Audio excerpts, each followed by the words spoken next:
Hello and welcome back to Cinema Conversations, you gorehounds and gorehoundettes and everybody in between, werewolves and all. Tonight we are talking about horror cinema and the influences that it's had, or the influences of Victorian Gothic literature it has had on the genre. And we'll also be talking about our favorite movies and also some modern horror, which hopefully will scare you half to death. If it doesn't, yes, John Count Boneyard himself is here as usual. Unfortunately, Kieran cannot make it tonight. He has a prior engagement, so it's just us two, as you know, as your hosts and hostesses. And I hope you, in advance, enjoy the stream. And if not, we'll send Freddie after you. So, John, horror cinema. What does it mean to you? Oh, it means the world to me, horror cinema. I've always loved horror cinema. It's what got me into film. I remember my first film that I ever remember having a really vivid memory of is Night of the Living Dead, George Romero's Night of the Living Dead. And I think it's not just me on that. I think it's a lot of movie fans who've got the same experience. I mean, kids that watched Stephen King's It on the TV when they were kids. It's not that scary now, but we've all got vivid memories of it scaring the pants off us when we were little kids. You know, it's. I think it's informative. I think it helps people grow the horror genre. I'm with the Sean S. Cunningham camp, Friday the 13th, where he says he believes that horror is an arena where we can exercise our demons, we can talk about our fears in an open environment. Horror cinema is still, I think, one of the most expressive genres of cinema. I really do. Good evening, Solitude. Good to see you. Solitude, good to see you. Thanks for joining us. Yes, that's good, John. For me, like I came to horror cinema pretty late, as in the mid-90s. All right. Because I grew up reading a lot more than the average kid. Yes. My dad was, he professed on me like, the classic literature like Dickens and all that. But also, he got me Ladybird book and cassette. Yep. Set when I was younger, which had The Strange Case of Dr. Jekyll and Mr. Hyde. I remember all that. I remember the Ladybird books, Dracula, and all that. So I got in a condensed version of the stories. But I remember when I was 7 or 8. I think I was 1980. I think it was. Yeah. So I was about 8 or 9, and I remember reading James Herbert for the first time. Yeah, well, I've getting into Herbert lately because of like other people's recommendations. Yeah. From this stream. I watched. I read Haunted. Yeah. His ghost haunted house story. And to be honest, I was that well versed in horror literature at that stage. I guessed the ending halfway through, and it kind of spoiled it for me. Yeah. When I found out I was right. Yeah. But other than that, I think for me, my first horror movie would have been Bram Stoker's Dracula. First, Coppola. Yeah, the Coppola version. Yes. Yeah. Not a bad film at all. I really like that film. Yeah, apart from Keanu Reeves's wooden accent. I can put up with him. It's Gary Oldman, and I don't. Yeah, Gary Oldman, he really does. He really sells it as Dracula. He does. It's like. I mean, so does Van Helsing. It's all over the top. It's all like it's over the top. Yeah, big time. Yeah. It's like Coppola does German expressionism, isn't it? Yeah, in certain scenes, yeah, I would say that. Yeah. Yeah. When Dracula is the monster, not the monster, but the tracking Mina's friend. Yes. And before he bites her. Yeah, I love all that. So. But that was my first horror cinema experience. Well, that's a good place to start. Then Night of the Living Dead and Bram Stoker's Dracula. Yeah. no wonder we're so messed up. Do you want to talk about Night of the Living Dead? Since you're the expert. Oh well, I mean, it's just fantastic. It's a wonder. It's I mean, I've talked about it plenty, haven't I, on the streams we've already had. It just affected us so much. It still does. It's still one of the films I watch the most. But it was, I'll talk about a triptych of films that I saw after Night of the Living Dead. So I saw Night of the Living Dead. Soon after, I saw Carnival of Souls. And Oh yes. then soon after that, I saw David Lynch's Eraserhead. Now, this was when I was starting to collect kind of VHS and stuff, but obviously I've got the Night of the Living Dead there, the Criterion. Mm-hmm. But then Criterion also did Carnival of Souls, and I'm so glad that this finally got the treatment that I think it deserves with Criterion. I mean, it really is, I think, the most visually stunning horror film of the 60s. Okay. I mean, it Bold statement. really is visually stunning, you know? I mean, you've got kind of the great films that the Edgar Allan Poe adaptations that Roger Corman did. Yeah. You know, when he was kind of wrapping everything in that beautiful, warm Technicolor, the yellows and bright reds and blues, and you know, and it was kind of the whole Mario Bava look, you know, that was inspired by the Color Hammer horror films. And Yeah, I was going to say the Hammer. Yeah. and Corman was influenced by Hammer. I mean, he was trying to do what in the States, what Hammer were doing in the UK. So horror has also, I guess, been an informative genre constantly as well, because it did inspire low budget cinema in the States, and we did really kind of kick it off in the 40s and 50s with Quatermass and stuff. We really did. I mean, we had Doctor Who early on, you know, that was really kind of gothic. It was all, you know, smoke and mirrors because they couldn't afford to build the sets. And I love how expressive the genre has been like that, because it's always had a bold use of color, and it's always been a really creative genre. And I think Night of the Living Dead, being as low budget as it was, Carnival of Souls was mega low budget as well, as was David Lynch's Eraserhead. I mean, he made that film over, what was it, 7 years? 7 years, yeah. And I do class it as a horror movie. I think Eraserhead is, it's a nightmare, I think. I think it's Henry's nightmare that we're watching. That's what I think it is. Yeah, I'm thinking just what Solitude said there about Rosemary's Baby. Yeah. Polanski, you know, his Apartment trilogy, you could argue as horror. Yeah. You know, Rosemary's Baby, The Tenant, Repulsion, and The Apartment. Oh, aye. You know, but I think Rosemary's Baby stands out as well. Even okay, it's color but I think it's the very first psychological horror of its type. You know, where you kind of believe that Rosemary is going slightly. You know, she's you don't know if it's true. With spoilers, sorry, for a 50-year-old, 60-year-old film, really. Oh. But you don't know really if she is going mad, if the cult is wanting to have her baby. Yeah. You know, or is she, you know, is she being paranoid? What's happening? And how come Guy, her husband, is all of a sudden ignoring her? Well, when you mix it in with the three, if you see the Rosemary's Baby, Repulsion, Rosemary's Baby, and then The Tenant, it's then she is mad. Yes. Because what do you call that? What's the actress in Mia Farrow? Repulsion? Oh Jesus! Oh. Well, I can see her face now with Catherine Deneuve. Yes, that's her. Yeah. So it's Catherine. Yeah. Catherine Deneuve is totally mental in Repulsion. Well, yes.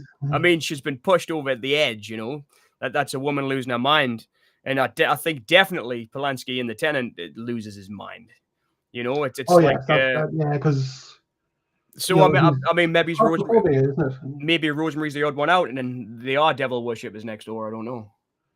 Yeah, that's right. Yeah, but I'm glad you mentioned Carnival of Souls, because you know, for me, it's I think it's a twist ending that really got me. You know, again, for a 60-year-old plus movie. Well, it's totally of its time. I mean, it's a Twilight Zone episode. Yes, you could look at Carnival of Souls as a Twilight Zone episode, or an episode of The Outer Limits. You know, it could be one of those shows, but it's just perfect. It elevates itself above that, because the director Herc Harvey was so creative with nothing. Yeah, I mean, you've got that Gene Smith who did the score for it, the beautiful score on the organ, because she plays the organ for a living in the church, and it scores the whole movie, and it just elevates it all. I mean, the acting's bad, but I was just actually talking about this the other day on one of my videos about special effects movies. I was talking about Life Force, Toby Hooper's film, Life Force. Oh, yes, yeah. And how a lot of people see, well, the effects are really over the top, you know, and you can tell now everything looks rubbery, and it's like, but they totally service the story. And I think the acting in Carnival of Souls and the makeup and the black and white and the shaky cams sometimes and it's just everything's perfect. They're like some films are the accident to history. And what Harvey did in Carnival of Souls is create a tone and an atmosphere of absolute dread. Well, as you said, it's like horror cinema is like brings out the best in people. Oh, definitely. I think it does. Definitely. The creative side of people. I mean, like you have to look at Jesus, I can't think of his name now. Hang on. Rob Bottin and not Rob Bottin, Rick Baker and people like him. Yeah. I'm thinking of Rob, the guy who did the Thing effects. Yeah, that's Rob Bottin. He did the thing when he did the thing when he was about 22 years old. It was It was I mean, he did RoboCop later. He also did some of the effects on Piranha. That's how I first saw him. It did one like head and some eaten legs. I think it was Keenan Wynn's legs he did in Piranha get eaten.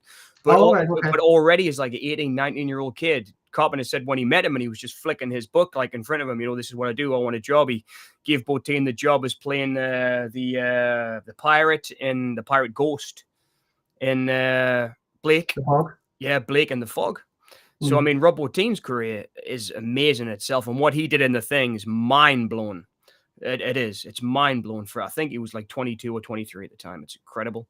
And Rick Baker and The Howling. I mean, still The Howling looks great. I know there's some questionable bits in it, like the animation where the werewolves are making love in front of the fire.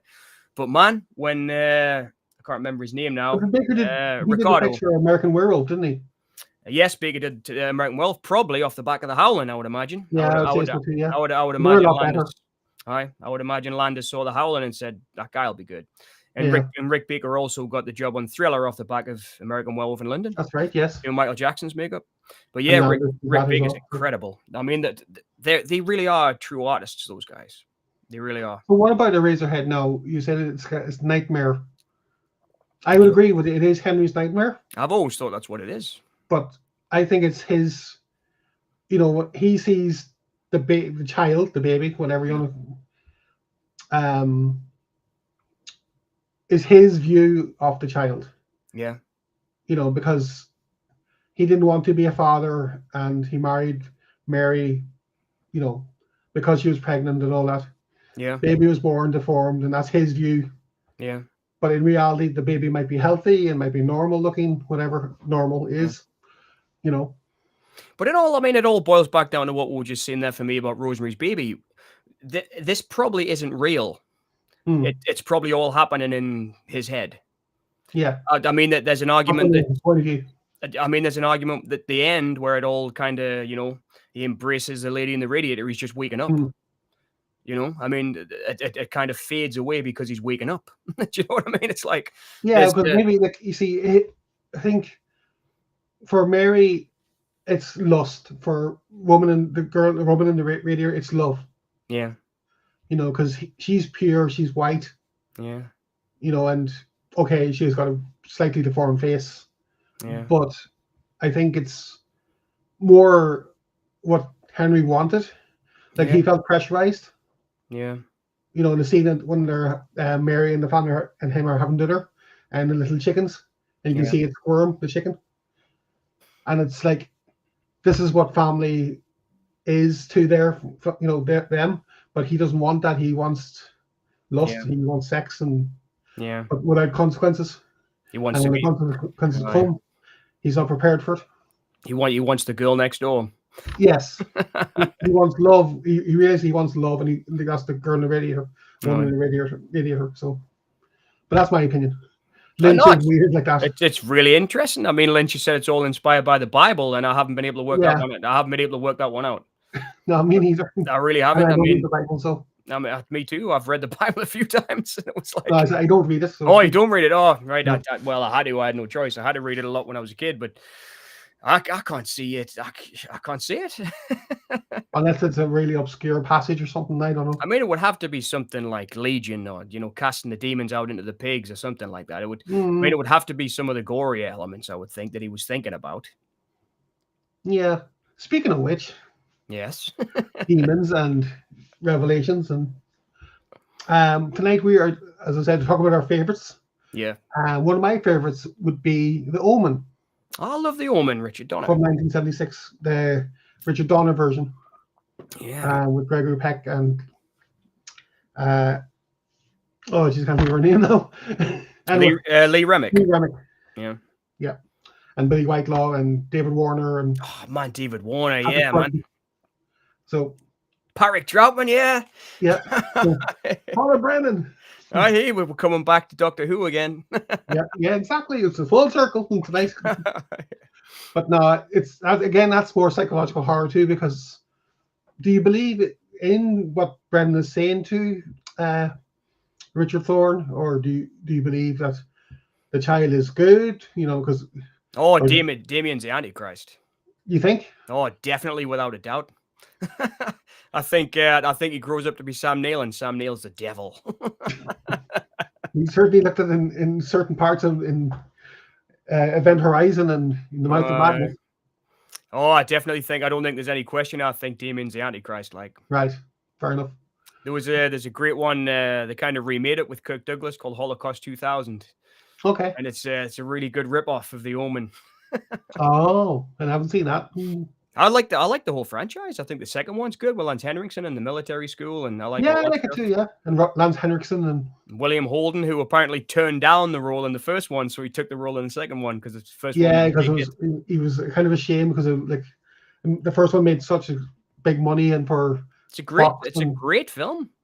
Yeah, it was. I mean, that often happens with horror. Like Richard Donner took something that could have been a hokey horror movie, and he treated it like a real movie. And I mean, all that was coming off the back of Friedkin treating The Exorcist like a real movie, with a big budget, and not treating it as hokey horror, treating it as let's make a big budget studio horror movie and make it really scary.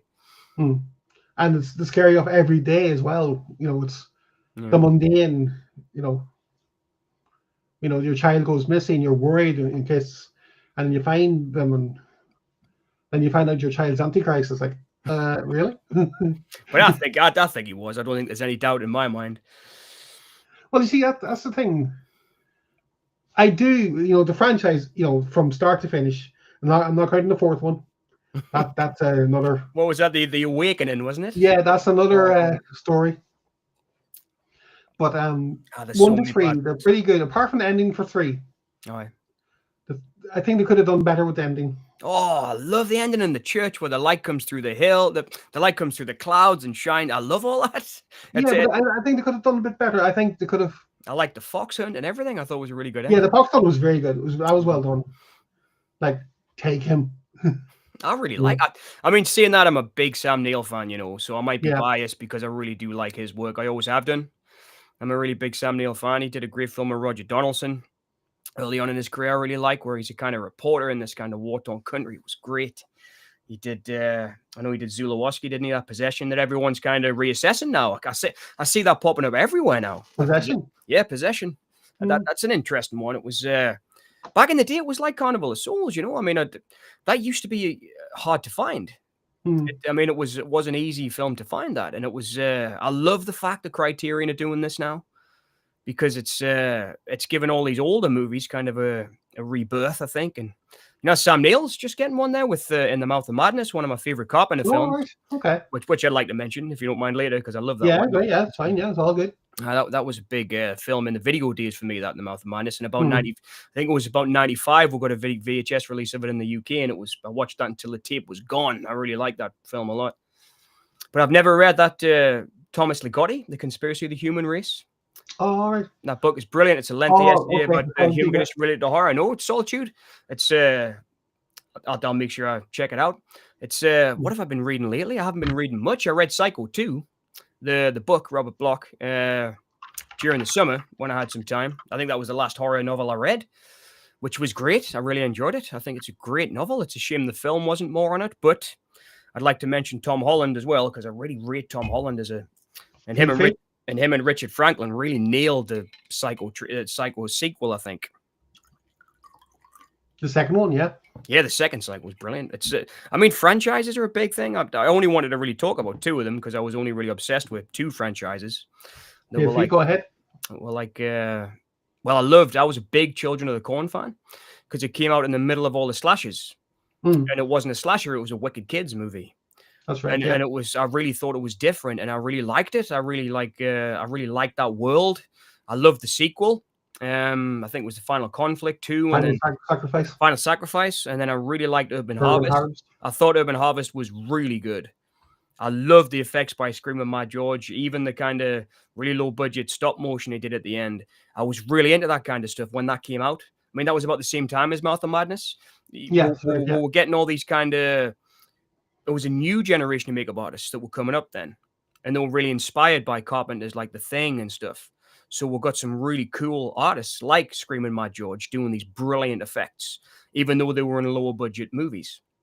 But I really do like that franchise, Children of the Corn. I mean, I've got them all. I stopped, I kind of stopped buying them. I've been streaming the kind of later releases, like the remake they did, or it wasn't really a remake. They just called it Children of the Corn, which came out 2 years ago.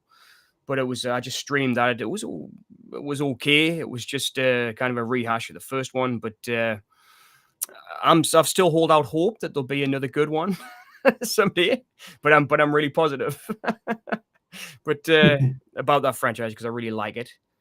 And the other one was Halloween. I really like the Halloween franchise. For an academic, you really love sleazy movies, John. I do. And believe it or not, I actually use them when I teach. I use a lot of the bad movies I like to show you where the cracks are. But I also show you what the good things are about the movies, because in the lower budget ones, we can actually see how to achieve it. Whereas in the big budget ones, it's sometimes harder to see how they've done stuff. But in the lower budget films, you can tell that you can see, right, this is good because of the story. This is good because they really tried here with the music. They've obviously put some money aside for the score, you know. It was I was recently talking about the Crazies remake and on Boneyard Cinema, and it was that was so good because they didn't just treat it like some bad remake. You know, they got Mark Isham to do the score.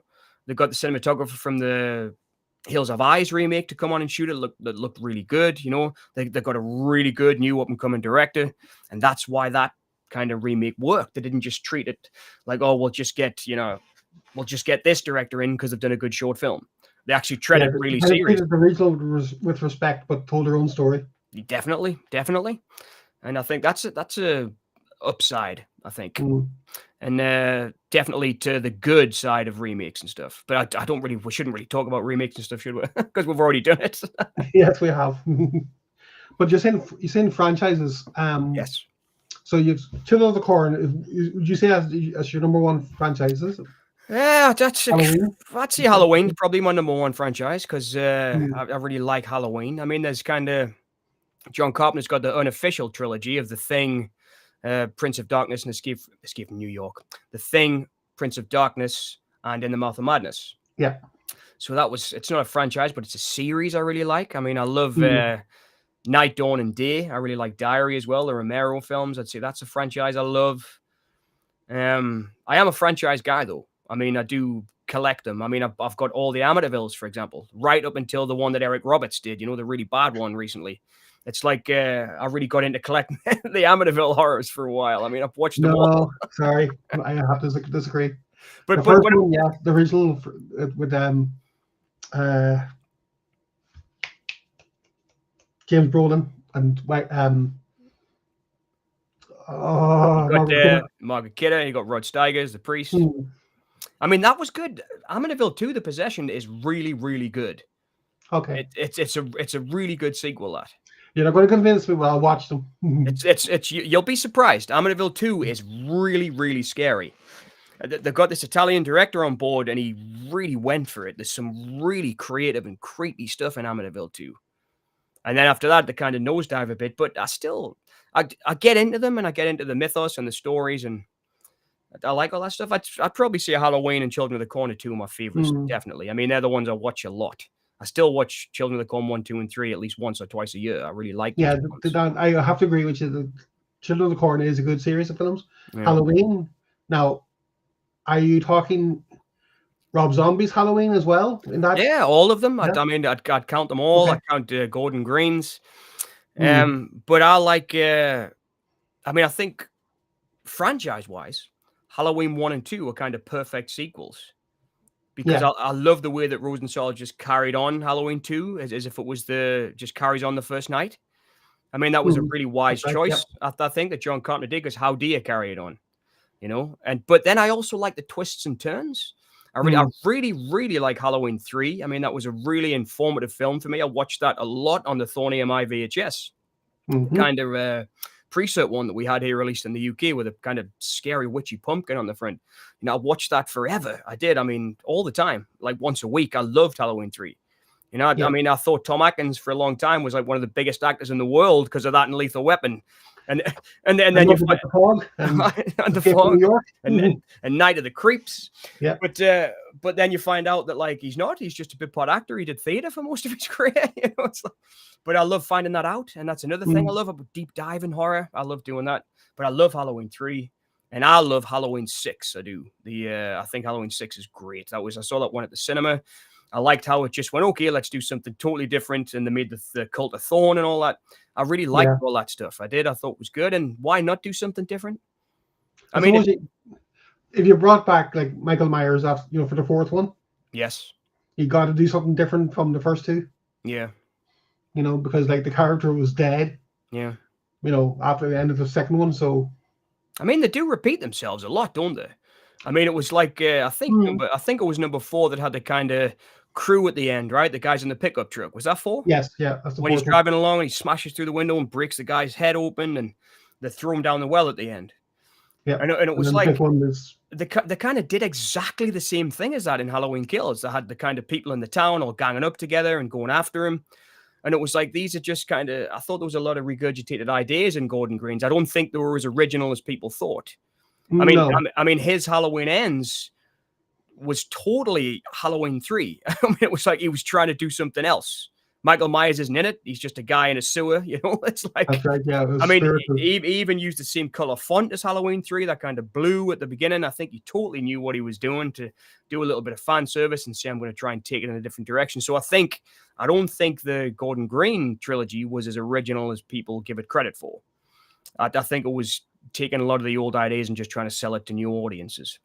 But I do love the franchise. I was around to see the Rob Zombie ones, and people liked them. I don't know why they get so much hate now. I mean, I remember Zombie was in the charts at the time. Yeah.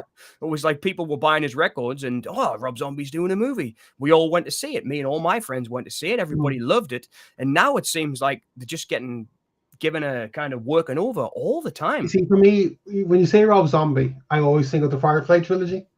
The Devil's Rejects and Thousand Corpses and that. Free from Hell and Thousand Corpses. I loved House of a Thousand Corpses. That was a really good film, I thought.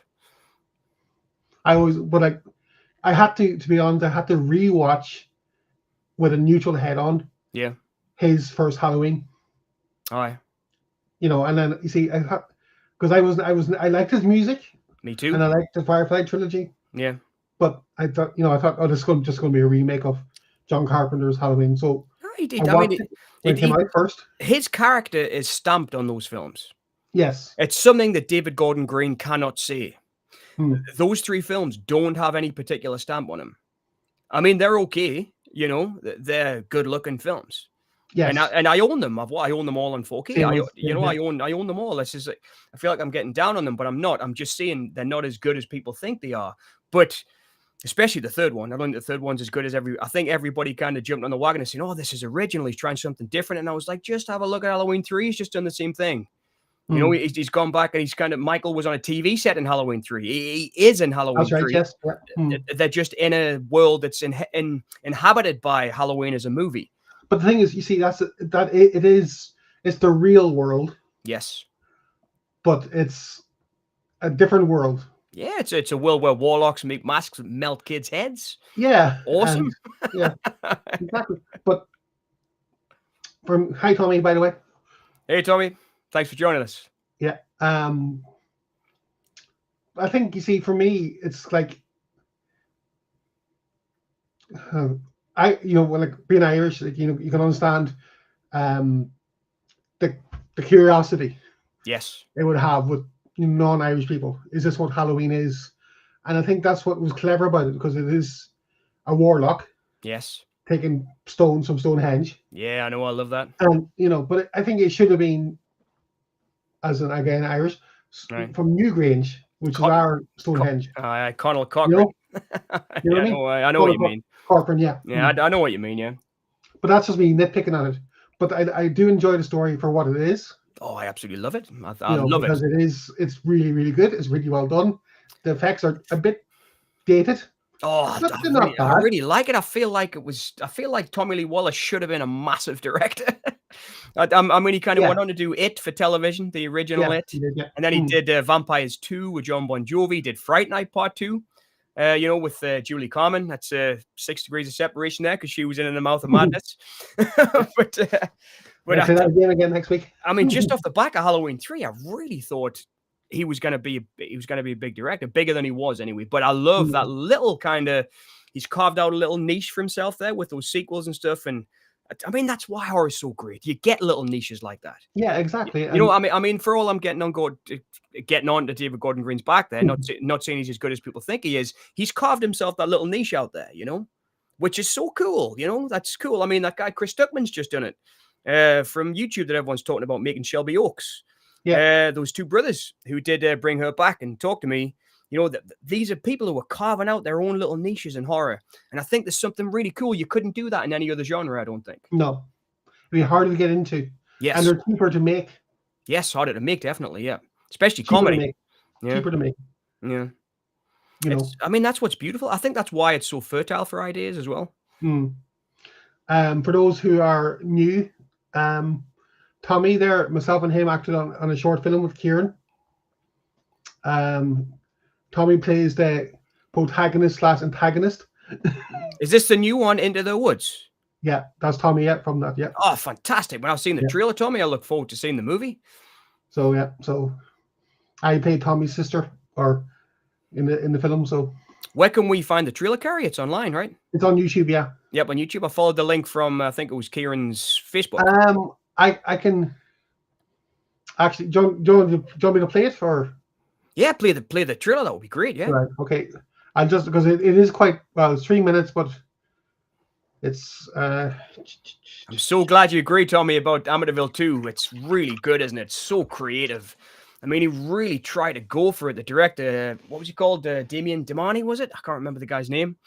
But it was he didn't just treat it as some rubbishy sequel. He went really creative, and that great crane shot that comes over his head in the end and arcs around. You got that really creepy storyline of him and his sister, the actress from the American, was it The Last American Virgin? She's a great actress. It's a great sequel, Amityville 2, I think. Okay.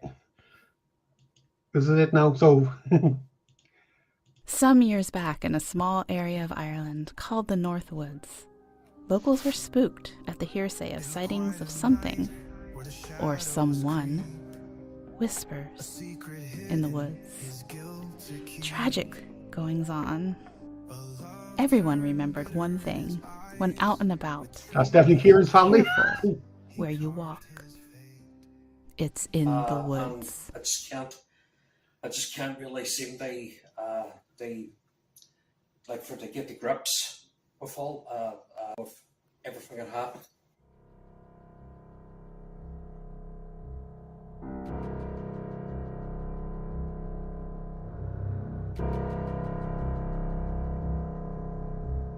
Yay!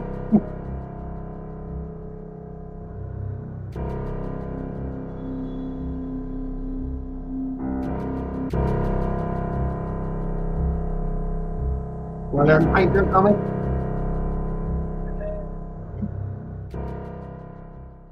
You try for the put it out of your mind, but it's always always something. I mean, if he sees something that she liked or hearing the song, it just it's just brings up it just brings up memories.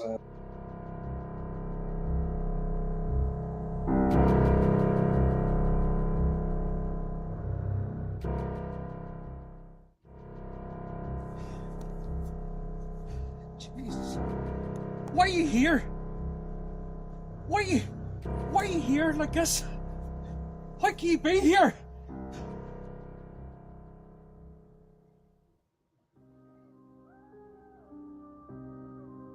In the quiet of night, where the shadows creep, a secret hidden, his guilt. I hope it will give a copyright strike by Lexi. A love turned bitter in his eyes, with trembling hands he carved his fate. Whispers in the woods calling out his name, a specter in the darkness consumed by pain. Every leaf that trembles, every branch that breaks, echoes of the heart that he slayed. Her laughter once danced for all to see, now hollow and haunting, it lingers at his feet. In every corner of the woods, he sees her face, a ghostly reminder of what he had done. In the flickering shadows, she beckons him near, a phantom of love, now craves for revenge. Whispers in the There we go. We probably get copyright strike now with Kieran and Lexi. So. We've got celebrities in the stream now, though. It's flipping. That's fantastic. I'll have to get both your autographs. I can say, yeah, we can do that. I kind of wait. I love that makeup there. When we speak of the Carnival of Souls, Yes. when the head pops around the tree, that makeup with the dark eyes and stuff look great there. Yeah, make you look really good there. Oh, that looked fantastic. No, I look forward to seeing it. I really do. It's in the woods, though. I called it in the woods. It's in the woods, yeah. It's in the woods, yeah. Lexi's song is called Whisper in the Woods, but I remember Kieran just saying he's just come off the back of acting in another film as well, hasn't he? The Hard Case. yeah. Tommy as well was in that as well. I think. Well, you were in the Hard Case as well, Tommy. Oh, great. But yeah, so as we were saying, like horror is very accessible. Oh man, that's what I love about it. I mean, it's great. It's the first film I did was a horror short. You know, it's like it was called Channeling, where this guy got stuck inside the TV. A mate of mine directed it, Ryan Simpson. He's just opened a bar actually up north called Aperture, so he's called it the Aperture Bar after the aperture of the lens. Cool. But, yeah, the first thing we did together, it was like he was directing it, but I was the killer in the woods and stuff, and it was fun. In the woods. Yeah. In the woods. But, Solitude's just mentioned the new Frankenstein there. I know you wanted to talk about Frankenstein. By the way, the Del Toro Frankenstein streaming from Friday on Netflix. So I'm looking forward to seeing that because I am a big Frankie fan, like really big. Talking about franchises, I don't know if you can call him a franchise, but Frankie was like my favorite character. The monster. The monster, yeah. Doctor. No, I like the Doctor. I love the Peter Cushing. Oh, okay. I really like the Peter Cushing films. So Dr. Frankenstein. I love Peter Cushing in those movies. I mean, I think he's brilliant. And even when they were getting less and less budgets towards the end, like I did a video on the channel, Boneyard Cinema, about Frankenstein and the Monster from Hell, which was the last one when you can tell the budgets are running out. But he's still giving it 500%, man. I mean, he's this little skinny old man, you know, his wife's passed away. And he's still giving it his all, you know. Those performances, I think, by Cushing as Dr. Frankenstein are absolutely amazing. Would you be a fan of Karloff's Frankenstein? I was, yes, Imhotep. Yep, I really like the Universal Monsters. I think my favorite's probably, I don't know, my favorite. I really like Creature from the Black Lagoon. Like, I'd say I watch Creature from the Black Lagoon most often, but I think Bride of Frankenstein stylistically is my favorite. I really like Bride of Frankenstein. Yeah, I like the James Whale ones. In fact, I would say Bride of Frankenstein, and then I would say the originals. The originals, So then I would probably say Creature from the Black Lagoon after those. But I did love Bride of Frankenstein. I think it's really good. I got in trouble on the channel because I recommended it so highly. And so many people went to watch it and said, this isn't as good as you said it was. I was like, it is? What are you talking about? That's the thing, you see. I think, you know, okay, like we mentioned like about how horror is accessible. Right. But I think what myself and you, John, anyway, awesome. Tommy just mentioned it in the chat. Oh, yes, I did, yes. I brought it up to talk about it, Tommy. I like it that much. The unrated director's cut, producer's cut. Cool. That's something really good to get. But I was just going to say, you know, how me and you, like, I don't know about everybody else, but I know me and you, like, we're kind of like old school horror fans. Oh, totally, aye. You know? I mean, I went to college and I remember them showing us Caligari and Nosferatu. You know, I mean, it was part of the curriculum. We sat and watched those films. Yeah. You know? So But I think what I'm trying to make is, like, I know a modern audience wouldn't find them scary because they're used to horror. Yeah. But like when I first time I watched Nosferatu, the Murnau version, Yes. the 1922 version, I got it. This is not Dracula. Yeah. It's not, the story of Dracula. Yeah. It's not that. It's a different story. I didn't realize how different until later on, because they basically made it, on the fly. Well, they didn't have the money to buy the rights. Yeah, exactly. Yeah. So okay, we'll just call it Nosferatu instead of Dracula. We'll change the names. So it was. Nosferatu is Romanian for something. I can't remember what exactly. I don't know. It's I know I love it. I really do love Nosferatu. It's so great. Like, I didn't like the new versions there, the Eureka version and the BFI. The BFI has this. I think I bought the BFI Blu-ray. But it's great. That BFI Blu-ray is fantastic in Nosferatu. It was a really nice reissue. That I got a DVD, and it's I don't know if they got 100-page essay or something as an extra feature. I think it was the first time I'd seen it colorized. When they colorized the different. Oh, right, okay. So some were tinged blue and some were tinged red, and I really liked that about that BFI release. Yeah, I think they did that for the Eureka version as well. Yeah, I'll have to get that. I wouldn't mind getting that as well.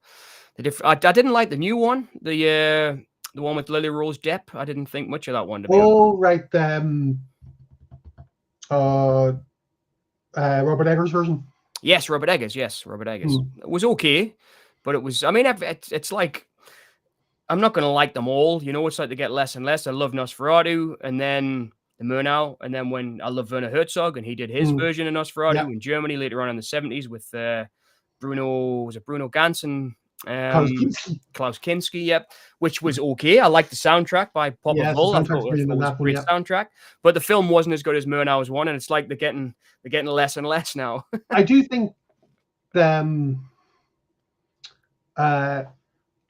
Herzog version, it's more contained, even though it's more open.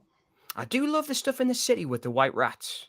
Yeah, I really like that at the end. That's visually really stunning, I think. And I like the Piper of Hamelin almost. It is. I really like that element of it. That was my favorite part, and I also like the opening because of the score.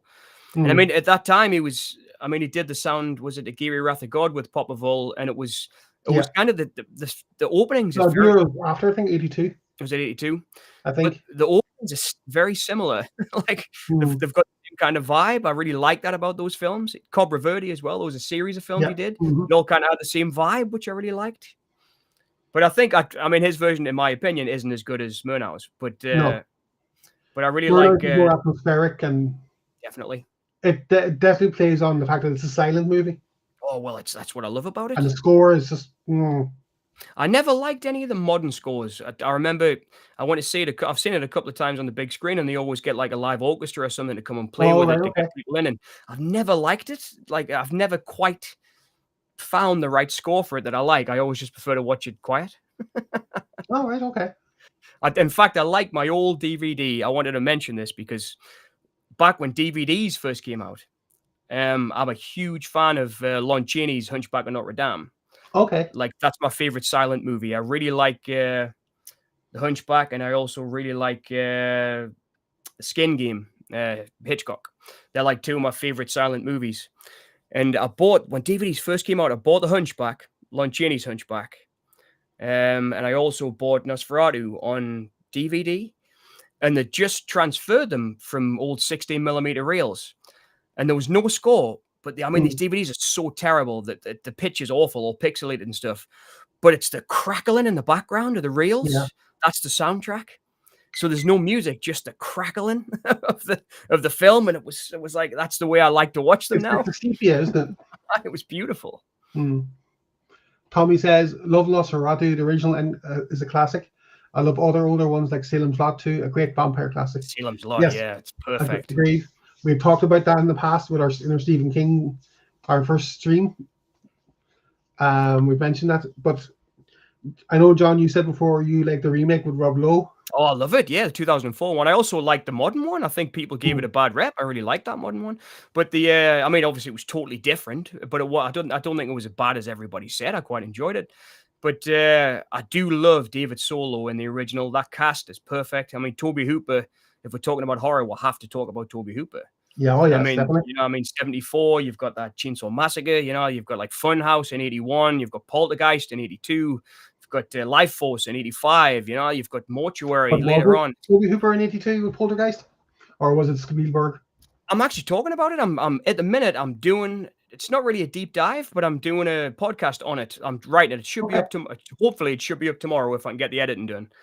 But from what I understand, there's a thing on YouTube, you know, the Hollywood stories they do about movies. Oh yeah, yeah. Mhm. And it's great. It's the only thing I could find that had a like solid account of this. So James Karen, the actor from Poltergeist, comments on it. Joe Beth Williams comments on it. And the special effects artist Chris Radin comments on it as well. And the actors kind of say, well, we're getting directed by Toby Hooper. Toby Hooper was directing us, you know. There was one actress, this is legendary though, I'm not sure how true it is because I can't really find anything to verify it 100%. But apparently Beatrice Straight, who was kind of a coup for them to get her because she was a really big actress, Beatrice Straight back in the day, she kind of turned around and said, look, I'm not taking direction from two directors. What are you doing?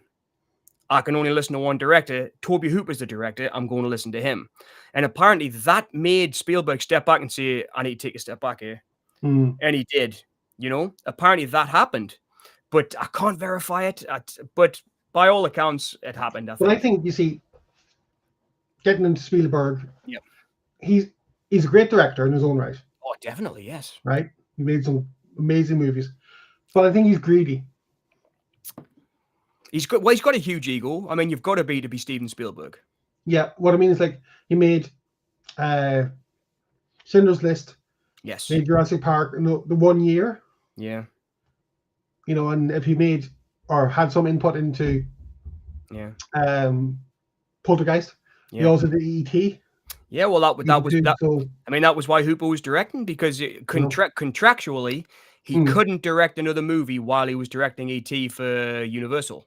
Yeah. So he was doing Poltergeist for MGM. So he said, "Okay, I'll produce that because it doesn't say anything in the contract about us producing another movie." But apparently, 5 or 6 of the directors turned it down before Toby Hooper. Okay. And then Toby Hooper, obviously, Chainsaw Massacre. He said it one of the best horror movies ever made. There's hardly any blood in it. That guy's a really good director. I'll get Toby Hooper to do it, and he did it. You know, and it was. But I mean, it's funny because I love Toby Hooper so much, and I've read a lot of books about him. He was a temperamental guy. Okay. From what I understand, he was directing a film called Venom with Oliver Reed and Kinski, actually. 6 Degrees of Separation. Klaus Kinski was in this. And another director had to step in because he had a nervous breakdown on set. I mean, this is just what I've read, and I think it was the I can't remember what it's called now. I've got it up there somewhere. I'll find it in a sec, but I've got this great book about him that was, man, I wish I could find it. But anyway, it's a great book about Toby Hooper's career. I bought it because I wanted to learn about spontaneous combustion because I think it's a great, great film. And I think that's one of his most... That's the film, not the phenomenon. Yeah, it's one of his most underrated films, I think, Spontaneous Combustion. But by all accounts, he was a bit of a temperamental guy. In the 80s, he took a lot of cocaine. He was always smoking those cigars. He was always drinking loads of coffee, loads of Dr. Pepper. I think he was like full on all the time, you know, from what I've read. And you can see that in his work, especially like Funhouse and Life Force around that time. Invaders from Mars, it's full on, you know. And I think he was like that back then, I think. And I think there might have been some of that in Poltergeist. And I think he might have been a little bit annoyed that Spielberg stepping in. And, you know, it was the 80s. People were taking a lot of the dreaded cocaine, you know. And I think that was a big factor in it as well. But when you watch it, it's definitely more Hooper than Spielberg. Yeah. The Spielberg elements there, the E.T., the kids on the BMXs. Well, in this, it's not kids on BMXs. It's a guy on a BMX in the open and riding up the street with a crate of beer going to watch the football game, right? But that's all there. That bit of Spielberg's there. There's like a wonder to it a little bit, especially in the score. By, was it Jerry Fielden who did the score for Poltergeist? But anyway, it's a great score. It is. It might have been Williams. I'm not sure. I think it was. But Goldsmith. I think it might have been Goldsmith. I get those three mixed up all the time. But sorry, I'm rabbiting on a bit now. I know I am. No, no. But You're all it's good. just I've got all these ideas in my head at the minute because I'm writing this podcast about it. But it was, in my opinion, it's definitely more Hooper than it is Spielberg. But there is moments of Spielberg in there without doubt. It was Jerry Goldsmith, yeah. With Jerry Goldsmith, right? And it's a beautiful score, but it's a score from a Spielberg movie. It makes the film wondrous, like Spielberg's films, like Always and things are. You know, he makes these wondrous films about life after death. You know, he remade that guy named Joe and Always with Richard Dreyfuss, which is about life after death, and it's this kind of wondrous look at life after death. And that's the film he wanted to make, I think. Whereas Hooper comes in and makes this film about this tree swallowing up a kid in the backyard. You know, there's skeletons, and I mean, there's stuff in there. There's a bit when Steve Freeland, the dad, pulls the rope, and this massive head comes out of the closet. That's not Steven Spielberg at all. That's pure Tobe Hooper. The screams and stuff, you know, that's pure Tobe Hooper. I think Spielberg would have made it more fantastical. Yeah, definitely. You know? And there is elements in there of that, but it's I'd say it's a 70-30 split, I think. Tommy says David Soul and James Mason were perfect for Salem's Lot. Definitely. Both give flawless performances. To be honest, Hooper did a brilliant job making it. It definitely is one of his best films. It's fantastic, like it really is. And Solitude, what's that about? Ed Flanders as well. My man, Ed Flanders. Oh, Ed Flanders is amazing. Yeah. I love Legion 3 as well. Legion 3, Exorcist, Legion. Legion 3. Exorcist 3 Legion, yeah. Right. Well, Solitude was saying what's that about building a hotel on an Indian burial ground? That's so crazy, Solitude. I've actually mentioned The Shining in the podcast. Oh, okay. Because I've said that this came out 2 years after The Shining Poltergeist. And obviously, the Native American influence is a lot more there in Poltergeist 2, The Other Side. It's because obviously it starts off with, I can't remember the actor's name now from One Flew the Cuckoo's Nest. It'll come to us eventually. But it's a lot more there in the sequel, obviously. The Native American kind of, you know, the history of America being kind of trampled on, and it's underneath our feet. And I love that element of Poltergeist. I love it. I really do. And it's so crazy because obviously Kubrick and Spielberg were like best mates by 1982. And there's that famous thing with Spielberg saying to Kubrick, I don't really understand it. I don't really like The Shining. I don't really get it. And they had this whole conversation about it, which I can't really go into now because we'll be talking about it all night. But at the end of it, Kubrick had talked Spielberg round into thinking that The Shining was his best movie. All right, okay. And he kind of walked out. And then 2 years later, Solitude, there's all this talk about Indian burial grounds in Poltergeist, which, of course, is what, not Halloran, what Ullman says, you know. Oh, and it's also hotels built on an Indian burial ground. Interesting. Well, speaking of franchises, one of my favorites is Hellraiser. Yes, Hellraiser. The Clive Barker original story, Hellbound Heart.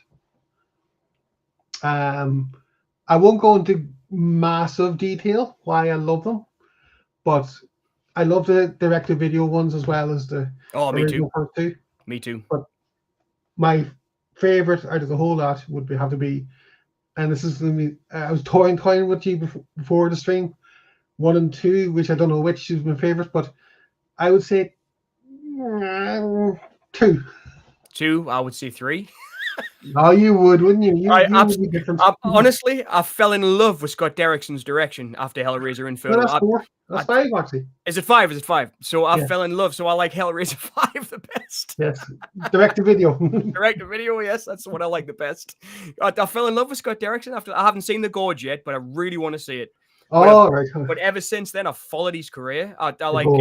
I mean, right through The Day the Earth Stood Still. He did the Deliver Us from Evil. He's done some great films, I think.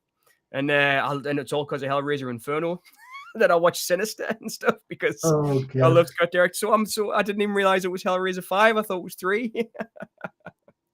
Yes. Well, for me, we talk about Halloween and how it continues on. The second one continues on from the first one. Yeah. Hellraiser 2 continues on from Hellraiser 1. Same night. Different setting, obviously, with the hospital and the hospital. Yes, it's the hospital with the British doctor. Yes, Gennard. Yes, aye. The Gennard Institute. Yes. And he's But got the mattress in his office, hasn't he? Somewhere, yeah. And I think and the wife comes back out the mattress, right? yeah, Claire Yes. Higgins, yeah. Yes. Julia, yeah. And Kirsty is back as well, and Don Burman's daughter is in it. So Yes. So- I do but- remember that. I remember him getting the wires Hey, wrapped there's around not his this head. one you're talking about. But no, for me, it's a great franchise, even the direct-to-video ones. But the remake a couple of years back, I actually enjoyed that. I did too. I thought it was good. I mean, it was I better don't than know some many of the people sequels. did. Pardon yourself. But I think it kind of went on, more faithful to the, character-wise, it went more Yes. faithful. Like, instead of, like, they got Jamie Clayton to play Hell Priest, Yes. the accurate time or accurate name of the character, Right. rather than call him Pinhead, whatever. But I do think that the third one did give a good backstory to Elliot Spencer / Pinhead, Yes. and they could have done a bit more with that in the fourth one. That's the one where he's a soldier in the war, right? Yeah, we're First World War, yeah. Yeah, First World War, yeah. Yeah. God, And it's been so many years since I've seen it. And he's in the Kwanzaa hut, and he's with the lament configuration, he solves it, and he gets with the pins and all that. So, and the rest is history. So I do remember Bloodlines because there's an actress in Bloodlines called Valentina Vargas. Yes. And I really think she's underrated. She was in The Name of the Rose with Sean Connery, Christian Slater, and Ron Perlman, and F. Murray Abraham. And she played Angelique, I think. She's really good in it, and I really like her. In is Bloodlines 4 then? Yeah. So Bloodlines is Bloodlines the one with Hellraiser 3, Hellbound Heart, Hellraiser 3, Hell on Earth, Hellraiser 4, Bloodlines, and then yes, directed then. Yep. Yeah, I mean, I definitely remember watching them all on VHS. I mean, I remember. I think I've got the first 3. I bought the Velvet box set from Arrow. Yeah, same. So I've got that on Blu-ray, but I haven't upgraded the rest. I think I do have a box set on Blu-ray, which is because I wanted to see the Lance Henriksen one. Oh, yeah. The one I think. that apparently wasn't a Hellraiser film, and they just kind of shoehorned Hellraiser into it, which is kind of like Hellraiser on the internet. It's like chat rooms. Yeah, yeah. Which, but I just wanted to see because Lance Henriksen was in it, and I think I bought one of those Miramax like 4 Blu-ray box sets. so I got like 4 Hellraiser sequels in one box set on Blu-ray because I wanted to watch that, and it wasn't bad. I actually quite enjoyed it. But you could tell that it wasn't a Hellraiser film, and they just kind of shoehorned the Cenobites into it.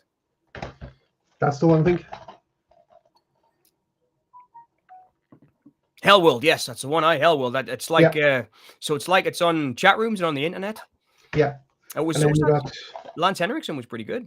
Well, he always is, isn't he? I mean, I actually wanted to bring him up in another film. That's actually a very underrated one. Yeah, I remember Judgment. That's got some pretty scary scenes in hell, hasn't it? Yes. And it's like he's like force feeding a guy in a room. I remember, and it was. That's more accurate to the. Yeah. Source material, as in terms of what Barker was hoping for, but they couldn't do the effects at the time. Yeah. Tommy says, I know the fellow you're talking about, John, the big chief Indian from One of Two Over the Cuckoo's Nest.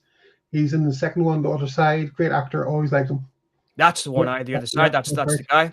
So at the beginning, Tommy, he's kind of sitting on top of the mountain, and he's got the fire going at the beginning of The Other Side, and he ends up kind of saving the day, doesn't he? In The Other Side. Yes, that's right. Yeah. Well, more so than Topanga. But I love them. I mean, that's a sequel. Their sequels I really like. I like Poltergeist. Yeah, I enjoyed it. I actually really like 3. You've got Tom Skerritt and Nancy Allen. It was like the treaded, and I think it was it Gary Marshall that directed it? It was a really good director as well. I'll tell you now. It was so they picked a good director. It wasn't like some terrible guy, and it was. They also had the actress who played Carol Ann, so it was like it didn't feel like a just shoehorned sequel. It was actually a good sequel, I thought. as far as sequels go, anyway. Mm. But the old priest from the sequel is definitely creepy. Oh God, yes, he is. Yeah, Apparently, he was dying when they made the film, and it was like Gary Sherman. Gary Sherman, yes, Gary Sherman, not Gary Marshall. Gary Sherman. Yeah. Gary Yeah, Marshall. dying, yeah. I think Gary Marshall's the guy that did flipping Pretty Woman, I think. And he also did Dirty Dancing. Yes, that's the one. That's the one. That's what I was thinking of. Lord of Illusions, Solitude. Yes, I absolutely love Lord of Illusions. It's so underrated. I actually saw that. I didn't know it was a Clive Barker movie, Solitude. I saw it because I was a big fan of Ziggy in Quantum Leap. You know, Dean Stockwell and what's the actor's name who played the main guy? Scott Bakula. And I actually saw Lord of Illusions, Solitude because of Scott Bakula. I thought, oh, cool, it's a guy from Quantum Leap, and it blew us away. I thought that was an excellent movie. Lord of Illusions, underrated, I think, in Clive Barker's. I think I like it better than Nightbreed, actually. Do you think that's sacrilege? Cabal. Cabal, better than Cabal. But I love the whole thing with like the cult in the beginning and that kind of Texas. It was just it was like nothing else I'd ever seen, Lord of Illusions. I haven't seen it, so I watched that. Check that out. Oh, it's a really good film, like, Gary. It's really worth watching. It's the lead guy was he was in Deep Rising, and he was also in The Mummy. He plays Benny in The Mummy. He's a really good actor. He was in FX2 as well, Murder by Illusion. He's a really good actor, and he's great in Lord of Illusions. Really, really good. I wish I could remember his name because I feel like I'm doing actors a disservice when I can't remember the names. But I think this is my third. I think it's my third GAD now. So. Kevin. Daniel Von Bargen. Is that him? Is it Kevin? Somebody? Kevin O'Connor. That'll be him. That'll be him. All right. Yeah, you're right. Sorry. Really good in that movie. Really good in Lord of Illusions. I'm so glad you told us his name. That would have killed us. But I mean, there's loads. I mean, there's franchises we've went through. I mean, I did want to mention some foreign directors I really got into. I don't know if you remember, but there was a label back in the day, Shameless. Yes. And they did Jean Rollin films. Now, Jean Rollin is recently getting all of his stuff updated by Indicator, and I've been buying the re-releases of his films. This is give us a sec. I've just dropped the disc. So Fascination is an absolutely stunning film, and he was a French director, Roland, that directed pornography. But he made money off his pornos and started doing these beautiful erotic, like, vampire films. And I think I kind of feel about him the same way that some people feel about Jess Franco. He's kind of my favorite Euro director. But I got into him because of Shameless and Black House, because he was doing zombie movies as well. So he did The Living Dead Girl, he did Zombie Lake, and he did a fantastic zombie movie called Grapes of Death, which is like mind-blowingly great. It's a beautiful zombie movie. But this one was my favorite. This was Redemption. Back in the day, I used to collect Redemption VHS. And then they went to video. And I think Imprint must have bought the rights of Redemption, because Redemption did all the Blu-rays of Roland stuff. Okay. Now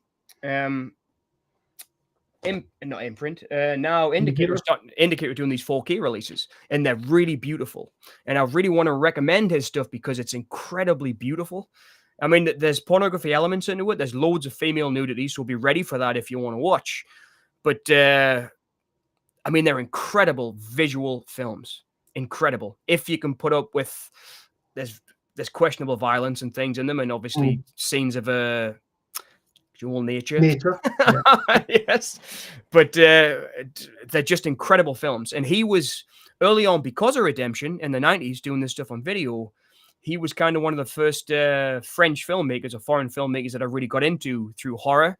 And that was kind of after like Fulci and things. I'd seen Lucio Fulci, for example. So I'd seen Fulci's films, Luigi Cozzi, and the Italian films off the back of getting into Romero and then getting into Argento because of his link with Dawn of the Dead and all that kind of stuff. But then I fell in love with Roland, and it was like, I just feel like he's still underrated, even though Indicator are doing these beautiful restorations on 4K. you don't need to see them in 4K. You can go and buy the DVD releases from Redemption because they really treat them with love and care.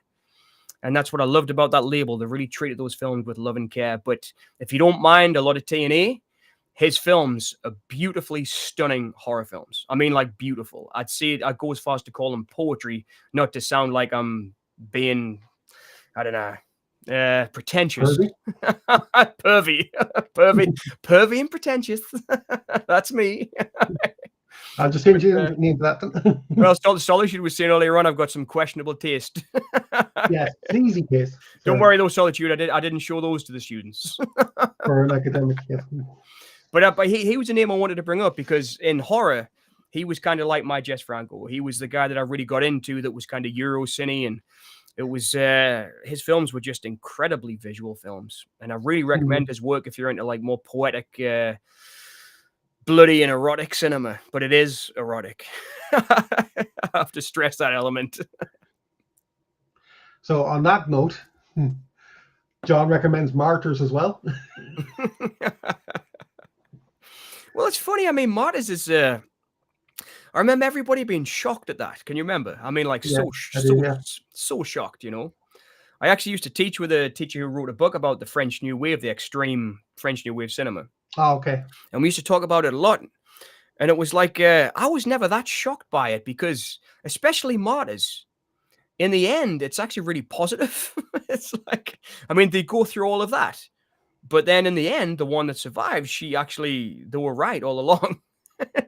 And she actually goes to that divine place, right? Well, funnily enough, she's a martyr. Yeah. Funnily enough, right? A couple of years ago. That's Joan of Arc, right? I mean, it was Joan of Arc. That's what Martyrs was. Yeah. Oh, yeah. Our local, well, I say our local, there's only one charity shop in the town. Small town Ireland, everybody. You know, so our local charity shop, they have the most common titles. Yes. But with my help, they've got some less common because I upgraded to Blu-ray and some, so I'll give them my DVDs to charity. Right. But they had Martyrs a couple of years ago, and I asked how much it was, and expecting, because it's a rare film, the €5, whatever, But it was actually €5 for €1. All right. I told you the story before, John. How I picked up 5, and Ryan's Daughter was one of them. I love Ryan's Daughter. And I think that's David Lean's best film, Ryan's Daughter.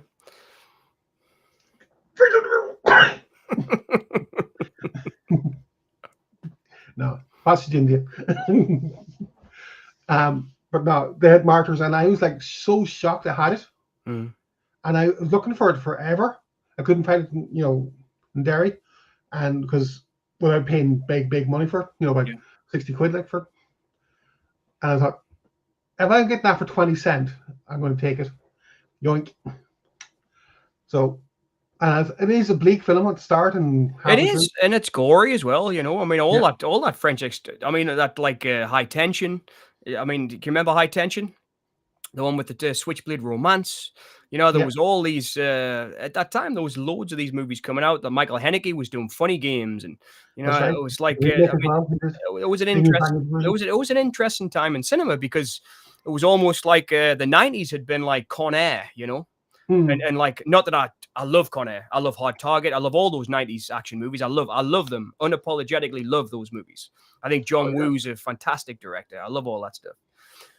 But it was like the brakes were off at the end of the 90s into the 2000s. It was like people got bored of all that Hollywood nonsense. And then for a while, there was movies like Martyrs and Switchblade Romance and Funny Games, The Piano Teacher, another Haneke one. Everybody was watching them. Everybody was talking about it. It was a really interesting time, that.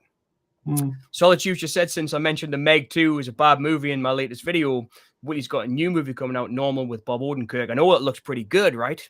Normal, Solitude. It looks pretty good, that film. It's I've only seen the stills and things, but Odenkirk's playing a cop, right, who's kind of out of his depth from what I can understand. And I love Whateley's kind of dark sense of humor, so I'm hoping that one's going to pull him back from the disaster that was the Meg 2. Yes. But it wasn't just a bad sequel, it was a really bad film.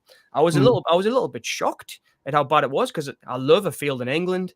I love Kill List, Down Terrace, High Rise. I followed Wheatley's career.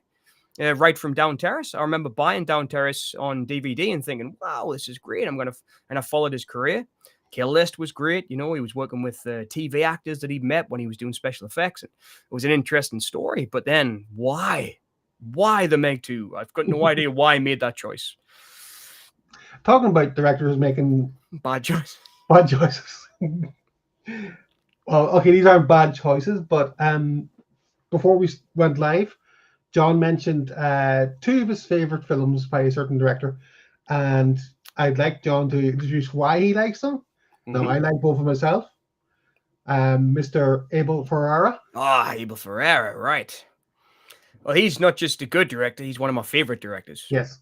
I mean, ever. It was, my love of him kind of started with the video store in Bad Lieutenant, the poster being in the video store. And I remember the poster for Bad Lieutenant kind of saying, this film contains scenes of an explicit nature. And it was almost like a parental guidance sticker on it, like what you used to get on CDs. You remember? And I was like, I've got to see that film. And I just fell in love with Abel Ferrara. But I went back to the beginning of his career. I watched Driller Killer, Miss 45. I just watched everything, Fear City. And then eventually he did the big budget film. Anyway, I'll talk about Driller Killer and Miss 45, right? That's what you were talking about. So why I like those movies is because they're like the little movies that could. But they're street level films, those that they inspired me because I saw Driller Killer and Miss 45 and thought I could possibly do this. It was the same with Night of the Living Dead. There were those type of films I saw that thought maybe I can do this because I can see how that's done. I can see that the camera's locked off, and especially in Miss 45, he'd chosen his shots really well. The streets in New York at that time looked really kind of ratty and grimy, bin bag. It was almost like it was still the New York of Taxi Driver, but he picked his shots perfectly, and it was just a visually stunning film. For the low budget that it was, I think it was $1 million or something. He had to do it, and that was because Driller Killer, to this day, apparently is still his highest grossing movie. So he had some kind of clout off the back of Driller Killer, because it was on the Video Nasties list, and everybody wanted to see it because it was on the Nasties list. But Driller Killer is a great film because it's a documentary. That's why I love it. It was like he went out with a camera and just shot the street that he lived on. He went and shot the club, I think it was Max's Kansas City, New York, where Tony Coca-Cola is playing. That was the club he used to drink in. He just went and shot it. That was the band on stage. He went and shot it. The girl, Baby A. Exactly. Total guerrilla filmmaking, but a documentary of his time. And I also, I know it's, I did bring it up. I also want to mention another horror film he did, The Addiction, which has got a great Arrow release, which I think is getting a 4K from Arrow. It might already have one, which is the same for the 90s. He did this again in the 90s, the same as Driller Killer. He made a vampire film. Christopher Walken's in this, Lily Taylor, Annabella Scarina. It's a brilliant movie, brilliant vampire film. And he always went back to horrors, and then eventually he got his highest budget to make the third remake of Body Snatchers, which I absolutely love. I think his Body Snatchers from 92 is like a masterpiece of horror. I really do. I think it's great. It was like he made that just after King of New York. It was like that was going to be his big breakthrough movie. Well, I think he made it after Bad Lieutenant. He did all three, literally off the bat. He did King of New York, Bad Lieutenant, Body Snatchers off the bat. It was like they all happened within 3 years of each other. It's quite incredible. He actually made Bad Lieutenant while he was waiting to get the funding through to make King of New York. He shot it in like 20 days or something. It's absolutely incredible that he made that work of art in 20 days. But he still is making works of art. He's gotten better and better as a director. In my opinion, he's a true artist and one of the only true artists still working in cinema today. I mean, maybe it's Kelly Reichardt. I'd say him and Kelly Reichardt are like for me, the forefront of artist filmmaking at the moment. And I know that does sound pretentious, but I do teach film studies. But I will throw a little observation out here. Yeah. Right. Would you say Miss 45 is a feminist movie? I would say so, yes. Yeah, I would say so, yeah. It's definitely female empowerment, I would say. I don't know. I'd say female empowerment. Yeah, I wouldn't say feminist. I would say female empowerment, yeah.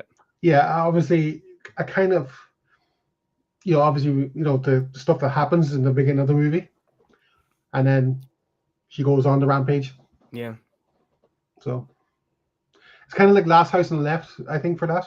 Yeah, it is. Yeah. To a certain degree, not like blow for blow, but Yeah. it's kind of similar kind of themes. I would say so Like, too. Yeah, I would say. I mean, it was. Well, it was. I mean, it was. From what I understand from the books I've read and stuff about Ferrera and the interviews I've seen, which he's pretty good. He talks a lot, and I like that about him. He was always kind of Mr. Rock and Roll, and I always admired that about him too. He's like, I mean, he is a rock and roll star.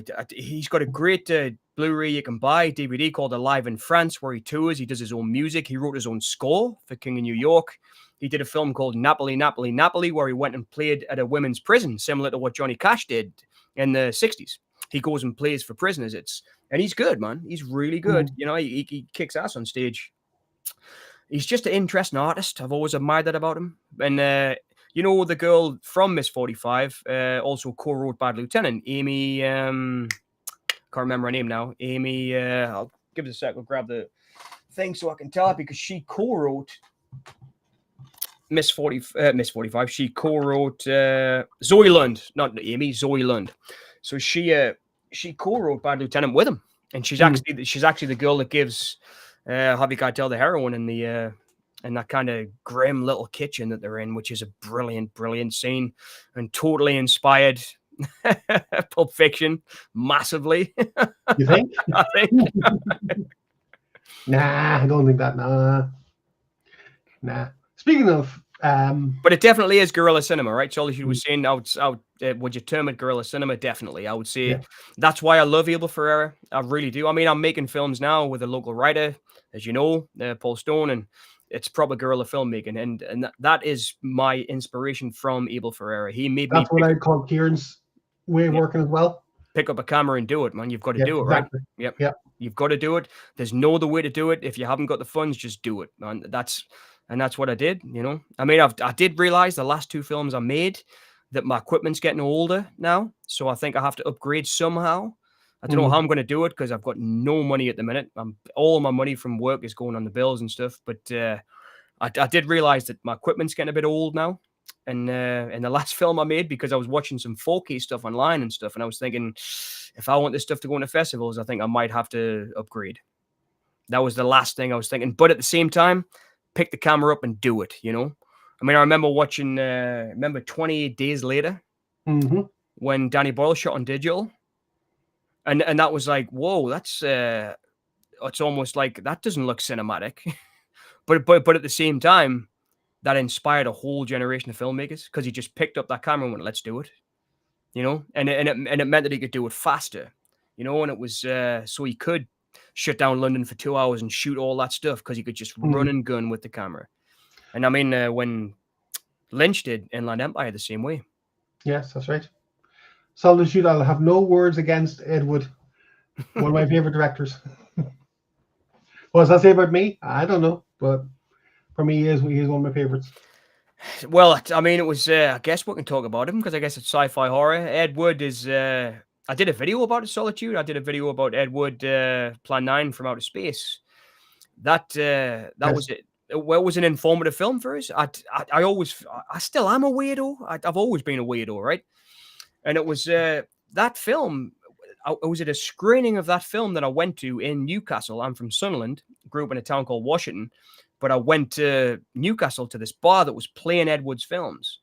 And it was the first time I'd met people who I felt like were like me. They were weirdos like me. It was like, it was an amazing experience, especially that and Glenn Glenda would just worship those two films. We loved them. And it was, I think he's a brilliant director, and I won't let anyone give him any Bride of the Monster. Oh man, Bride of the Monster. Bride of the Atom. Oh, Bride of the Atom. Oh, hey. No, there's two. He did two. He did Bride of the Monster and Bride of the Atom. Yeah, I know. The two different films. But no, I love him so much. He was the same way Ferrara inspired us, as did Ed Wood. Definitely, without a doubt. Yeah, do as quick as you can, as economical as you can, but the passion's there. Oh, definitely, yeah, definitely. You know? And I mean, it's not bad. I mean, when you watch Glenn Glenda, especially now that it's been remastered. There's some beautiful transitions in there. There really is. There's all that overlay stuff he does with the devil. It's like That's this when he's marrying the girl and he doesn't want to be marrying the girl. From the string. It's incredible, Sorry. and it's I'm not like bearing the movie. I think it was Martin Scorsese that said some movies are art with a little a. That's fair. I think that was how he described them. They're like art with a little a. But That's he likes all that stuff too. I mean, his first film was a proper arty-farty film. That Who's That Knocking at the Door? But the thing as well that we mentioned Roger Corman earlier. Like his like Book of the Bloods film and Death Wish, Death Race. I love Death Race 2000, man. Yeah, so And that is a film I used to show to the students. I used to talk about how the same story gets told again and again for different generations. It's been told now again for us with The Running Man. I mean, The Running Man is Death Race 2000. It's the same story. It's a sport on telly for the masses. It's the same damn story. The same as the Most Dangerous Game. There was a Connell story in like the 20s. Then we did it as, it's been told again. It's been told as the Hunger Games. It's been told the Running Man, the Maze Runner, Death Race 2000. It's been told again and again, this story. It really has. But it's been told again and again for different generations. Tommy says Wes Craven's Last House on the Left remains one of his favorites. I have the Arrow limited edition of it. Still remains one of the most shocking films ever. I agree. I still think it's shocking, Tommy, mate. I really do. It still shocks us whenever I watch it. It's like Craven was. He's like one in a million. Craven. I mean, I think a lot of these guys are, but the thing that Craven had like on everybody else is how smart he was. He's like confession time. Such a smart guy. I'm not a fan of the Scream films. All right, I really like the first 5. Okay, fair enough. But the first time I watched The Serpent and the Rainbow, right, I didn't get it. All right. I did not understand anything of it. And I'm afraid to go back to it because I might feel the same way. It's a brilliant film, I think, Serpent and the Rainbow. I saw the film first, and then I went and bought the book by Wade Davis. It was based on a book by this guy who was a Harvard student, and he had kind of a gap year, and he just threw the dart at the map and went, right, I'm going to go here for my gap year, and he went to Haiti and did all that research, and he ended up actually finding that stuff and really taking it to industries. And, he was like finding these new drugs and things to try and find out what their properties were and how they could use them in pharmaceuticals. And it's a really interesting story. It is. And that's kind of where zombies come from. It is, isn't it? Now, bear in mind that was 10 plus years ago. 10 plus VAT years ago. So Solitude was just saying there about Ed Wood. There's an interesting scene in Tim Burton's Ed Wood where I know it's great. It's Vincent D'Onofrio, right? Who plays Wells. And he's got a great. Is it D'Onofrio? Am I right in that? It's actor, but the voice is a different actor. The voice is a different actor, right? But man, it's such a good scene.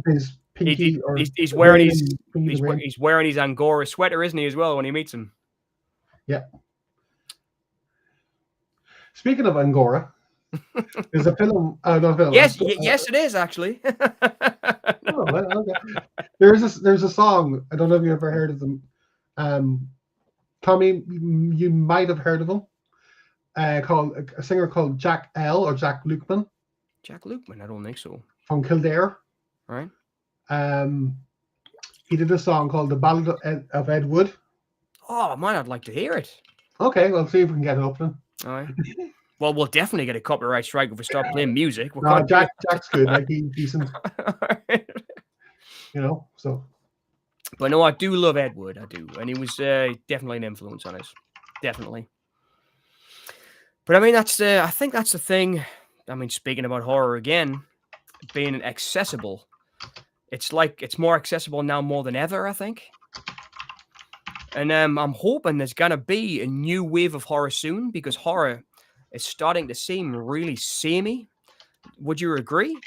Yeah. So the last kind of 3 I watched were Weapons, which was okay. I also watched Bring Her Back, I wish I could remember the name. The YouTuber. There's the good filmmakers. I don't think the films are great, but they're good filmmakers visually. I think they're really great filmmakers.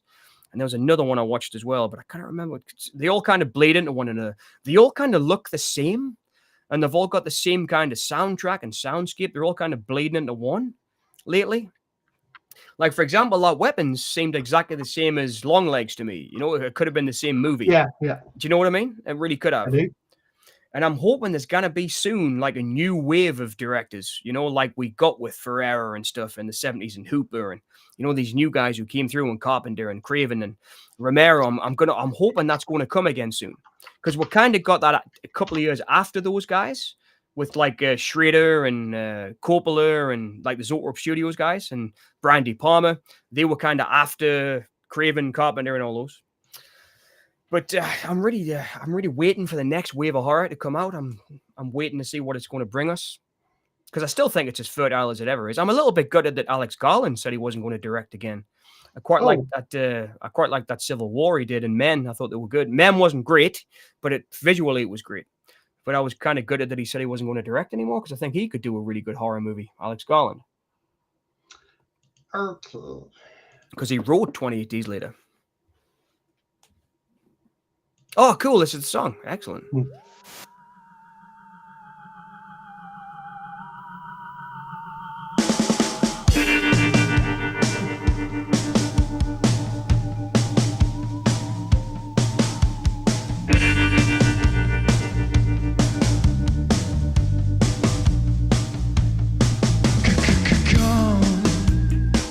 Come into my land. Lay your paws on me. Run your claws through my hair. Push my buttons, babe. Sign me up with your sides. Let me be your slave. Yeah, 'cause it's smoke and mirrors, boy. You don't see the strings, 'cause you're the puppet, you're the toy. I like girls and I like boys. I like leather, I love your toys. I like sucking on your heel. Sweet Angora, you make me feel come into my. Yeah, you get the idea. That was underrated. That was excellent. Very underrated outside Ireland. That was probably good. Can you send us the link to that? I was probably good. I can, yeah. That was really great. 1 second. It reminded us of, can you remember the Cramps? It was a bit like Yes, yeah. It was a bit Google like, Match, yeah. no, it was a bit like the Cramps, like that kind of rockabilly influence, a little bit maybe, right? No Solitude. I've never seen Cuckoo. Is it worth a watch? Tommy saying, I remember The Serpent and the Rainbow. Been a long time since I've seen it, but think it's based on the true story. Yep, it was a true story about that guy, Wade Davies, a real Harvard student. It's crazy to think that it is, because it's such a nuts film. It's nuts. Weapons wasn't bad. The last 30 minutes is best. Gets really mad and gory. I did enjoy it. I did enjoy it too, but I enjoyed it too. But it could have been, for me, I know this is, it's just my opinion, I guess. I mean, I'm very positive on movies, Tommy. I am. I always am. I mean, I don't hate these films. I like them, and I've watched them. I paid to see them. But the end of Weapons was very the same as the end of Hereditary for me. That they were totally interchangeable. They really were. That's how I feel about them. I mean, everybody talks about Ari Aster as this kind of new savior of horror, and that I don't see it. I see Rob Hardy, who directed The Wicker Man, 50 years ago, as something that he's just saw, and it's kind of been rinse repeat. And I didn't see enough of like a new stamp on it, if you get my meaning. Same with Weapons. Weapons is good. Don't get us wrong, it's good. I did enjoy it, but it wasn't great. It wasn't what I'm looking for in horror to. I mean, the witchy stuff was good. I did like the witchy stuff in it, and yeah, I thought it was a good twist. But I kind of guessed that was going to happen. I did, because I've seen Hereditary. I like the way that it was shot, because it was different, vignettes of the different characters.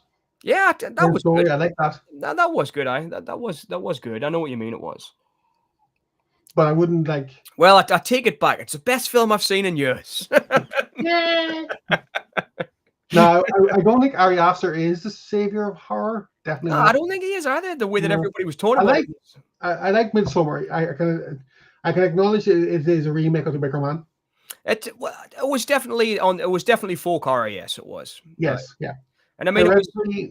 Yeah, it's not bad. I on the whole. didn't think Hereditary was as good as anybody said it was. I was bored. I was honestly bored. Okay. The only thing that kept us going was the fact that Gabriel Byrne was in it, and I think he's a fantastic actor. I mean, that whole bit with the kid whacking his face on the desk, and then there was these naked people walking around, and I was like, okay, this is supposed to be spooking us out, but it didn't. But I will give it this. There's a bit where the grandmother's standing upstairs after she's died, and she turns a light on, and she can see her. Mm. And the day after I watched it, I came home, and I had a few beers after we'd been to see it, so I was a little bit hungover the next morning. And I've got like a staircase in between the house where I walk down to the kitchen in the morning, and I turned the light on. Before I turned the light on, I thought, I fucking hope I don't see my grandmother. So it did affect us in that way. Oh, okay. Well, that's something, I suppose. So I guess the memories did its job a little bit there. Mm. So I might be being a little bit too hard on it because it did freak us out that much. Oh, I see. No, I like the twist, not the twist of it, but something different because it kind of like the pagan or I forget the name of the demon, Pion or something. Pelion. Was it Pelion? Something like that, yeah. Or Pygmalion? No, it wasn't that. That's a Haley Mills film. Oh my god, you see my double chin there when I lean back. Oh. No. But yeah, no, I think it's Payman. I think you're right. I think it's Payman. Yeah, that's like it. P-Y-M-O-N, I think. Something like that, yeah. Oh, yeah. But it's kind of like it kind of refreshes Pazuzu. Well, that's what I mean. It's like obviously horror's always been derivative. It has been because it's a genre that's got to have these genre tropes. It was like, I mean, the first screenplay I ever wrote, I called The Cultists. It's the only thing I've ever done that was published. I wrote a screenplay called The Cultists. It won a competition, got published. It's out of print now. I think you can still see it on Amazon, but you can't buy it anymore. But anyway, I won this competition, got it published, and I wrote it with all the tropes of horror. You know, there was a drunken priest. There was a cop who had failed to save somebody, and he was trying to save this other. It was a girl who was trying to save this other girl because he'd failed to save another girl. I used all the tropes of horror, you know, and I think you can use those tropes, but do something new with it. And I don't think anyone's doing anything new with it lately. I just really don't see anything new. Excuse me. Wah, wah, wah. I'm looking here at the interview you did with Matthew Toffolo. Yes. Just looking there. So that was that's when I won a competition and my screenplay got published. That was he interviewed us. In fact, I mentioned Night of the Living Dead, Prince of Darkness, and Carnival of Souls there, right? Because they asked us what the films. And Razorhead, yes. So I'm constant. You can't argue with us there. Yeah, consistent, yes. I'm consistent, yes. But what I really should have mentioned was this gem because I really want to talk about this Piranha 2: The Spawning, because this was on VHS. I watched that until the VHS was burned out. I absolutely love Piranha 2: The Flying Killers. It's called The Spawning here, but when I saw it, it was Piranha 2: The Flying Killers. That's what it was called. And I was so over the moon when I found out that this was 88 Films were doing a release of it, because it's one of those films that I just never thought got the due it deserved. Everybody was always talking about Fulci and Romero, and I was like, "Have you seen that Piranha 2: The Flying Killers?" And everyone was like, "No." Everyone was like, "No, I haven't seen that." I was like, "Let's watch it. Let's watch it now. Let's have a couple of spliffs and watch it. It's brilliant." I was always forever trying to get people to watch Piranha 2 because I loved it so much. I love the effects in it. I love the performance of Lance Henriksen. Apparently, James Cameron did direct certain sequences of it as well. And in fact, he's credited on that Blu-ray as being directed by James Cameron. But obviously, he says that the first film he directed was Terminator, right? He says he was just on there because they needed an American name. It wasn't James Cameron and Steven Spielberg. But I've got to mention it because I absolutely unapologetically love that film. And that's one of the things I love about horror as well. You can really just enjoy it for being...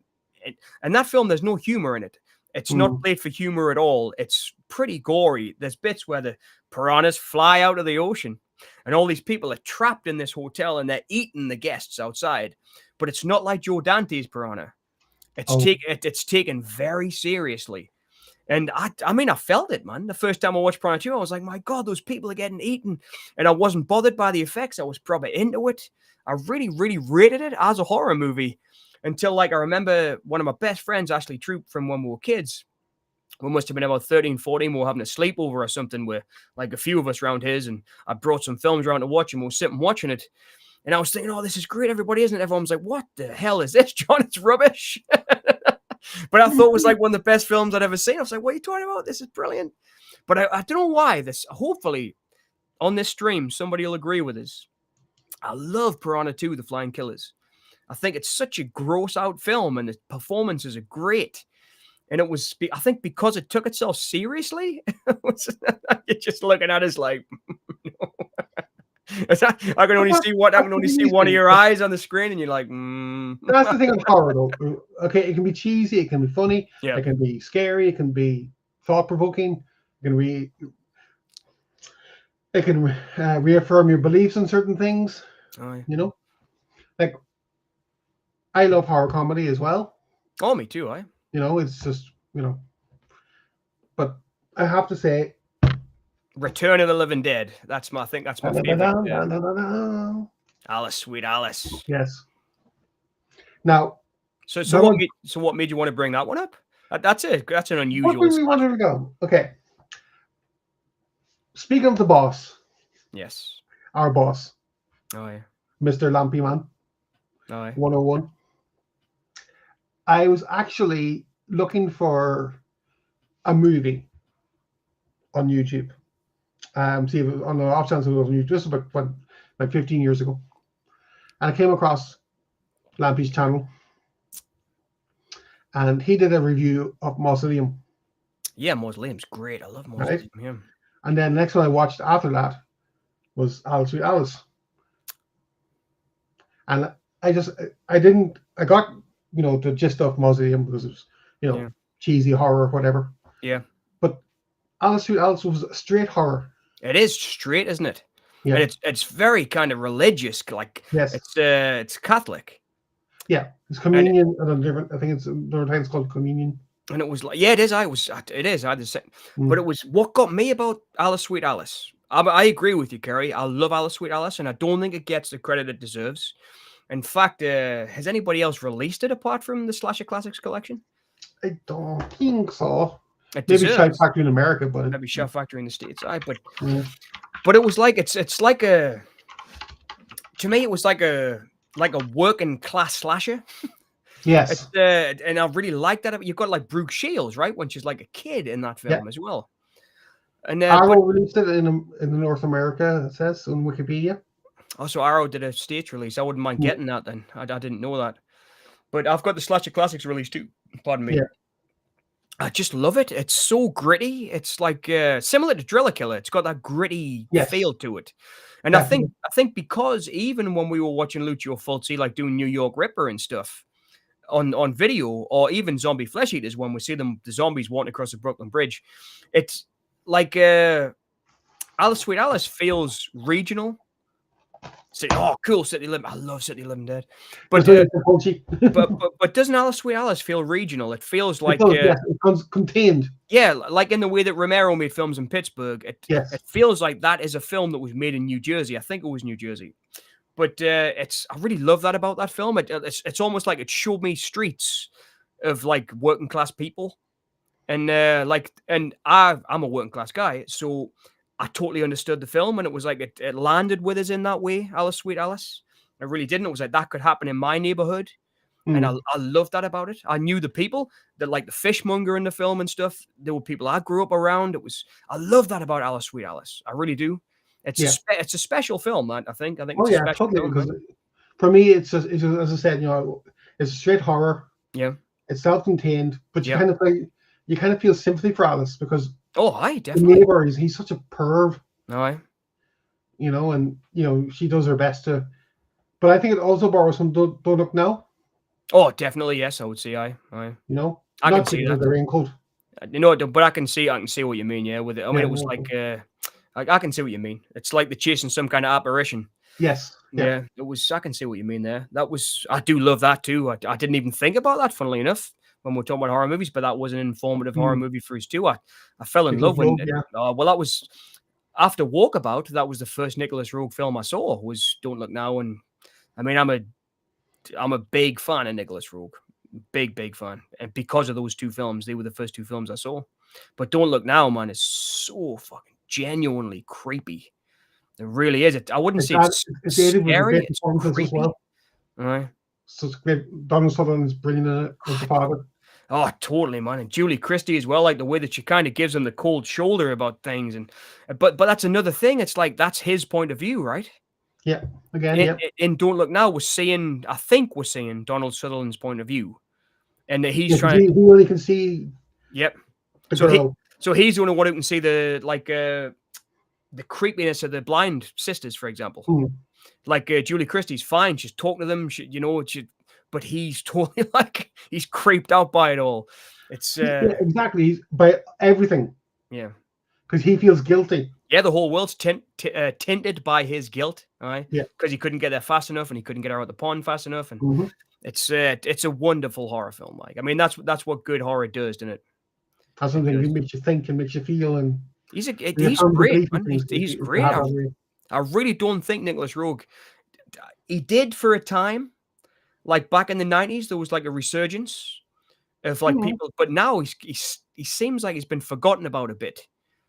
And he did some great films later on with Teresa Russell when they were married. He did like Cold Heaven, which is a great thriller.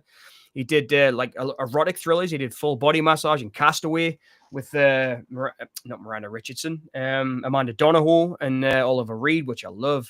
He's a director I really admire, but it began with Walkabout and Don't Look Now. He's an unusual filmmaker in that he's got his own style. He did. I think he did co-directing or co-cinematography and a David Lean film as well, didn't he? Before he made Walkabout. I'm not sure. I know he did Performance with Donald Cammell. I know he did that, but I'm guessing Nicholas Roeg probably could have shot some of his stuff because before he started directing, he was like the best cinematographer in England. Yeah, that's what I mean. He was a great cinematographer. He would have worked with him or wanted to work with him or before he started directing. He did a few horrors as well. I think Hammer horrors and stuff. Roeg when he was young.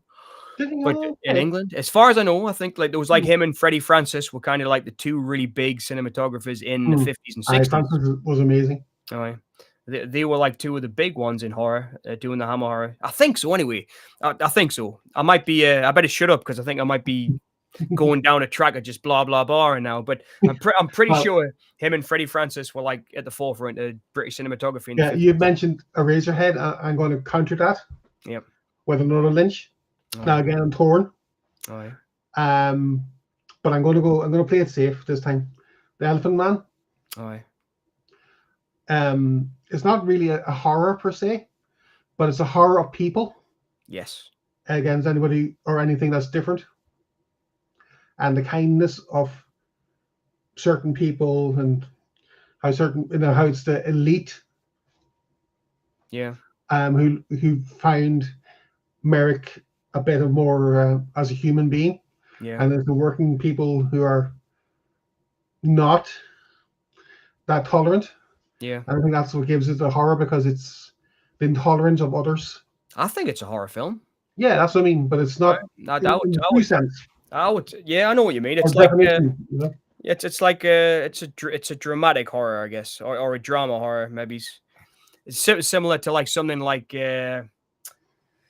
I don't know, what's that great one with the guy who becomes the geek in the fair, Nightmare Alley, the Tyrone Powers movie. I would say I would say it's in that kind of vein, like of something like Nightmare Alley. It's got that kind of, it's a noir almost, but it's also there's elements of horror in there. Social commentary. Yeah, social commentary. Yeah, it's a great movie. It's amazing to me that Lynch went from Eraserhead to Elephant Man. It was a big jump.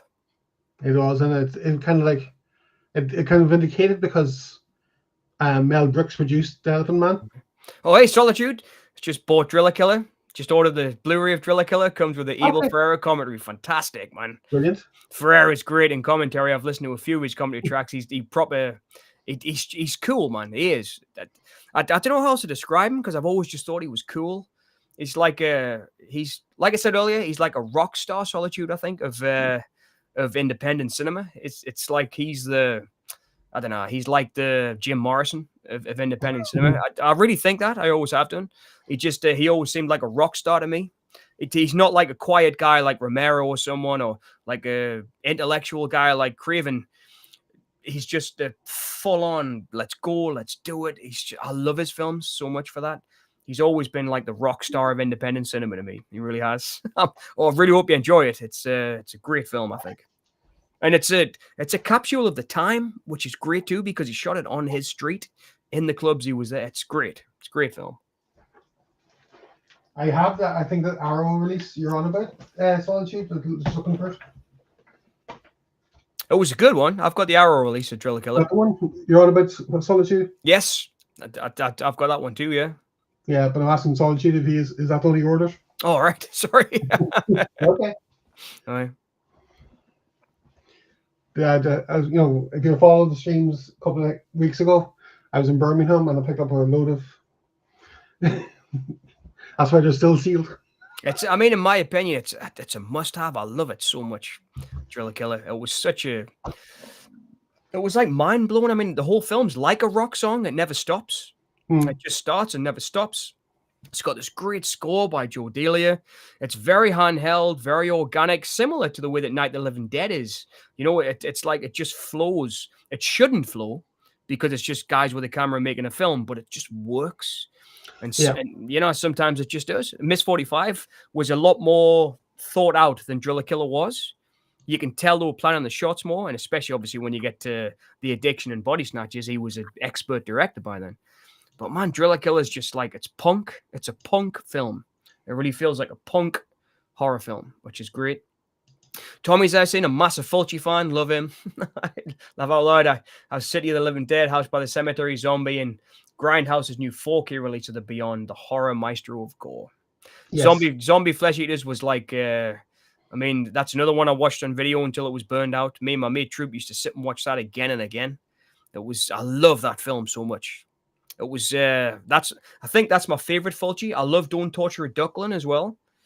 But Zombie Flesh Eaters was my favorite. It's still, The Beyond's, I think The Beyond's his best directed film. Oh, hello. But hey, I just love Driller Killer. Funnily enough, I've just subscribed to a few of your channels, Lexi. Earlier on, we're going through the TikToks and stuff, and I subscribed to YouTube. But I think that The Beyond is. I love The Beyond myself, to be honest with you. Oh, yeah. Is it comparable to Cruising? No, I would say it's the same New York. Very different. It's the same New York. It is. It's in my opinion, it's the same New York Solitude, but Cruising is like the work of a master, and that's only 2 years after Driller Killer. In my opinion, Cruising is freaking's best directed film. It's perfect. There's not one shot in Cruising that's not like perfect. I love Joe Spinell and Danny. It's not Danny Aiello. You recognize the actor coming down the road at the beginning, and he's just saying, I used to play stickball on the streets. No. He looks like Danny Aiello, the actor. It's the cop from Once Upon a Time in New York. Once Upon a Time in America.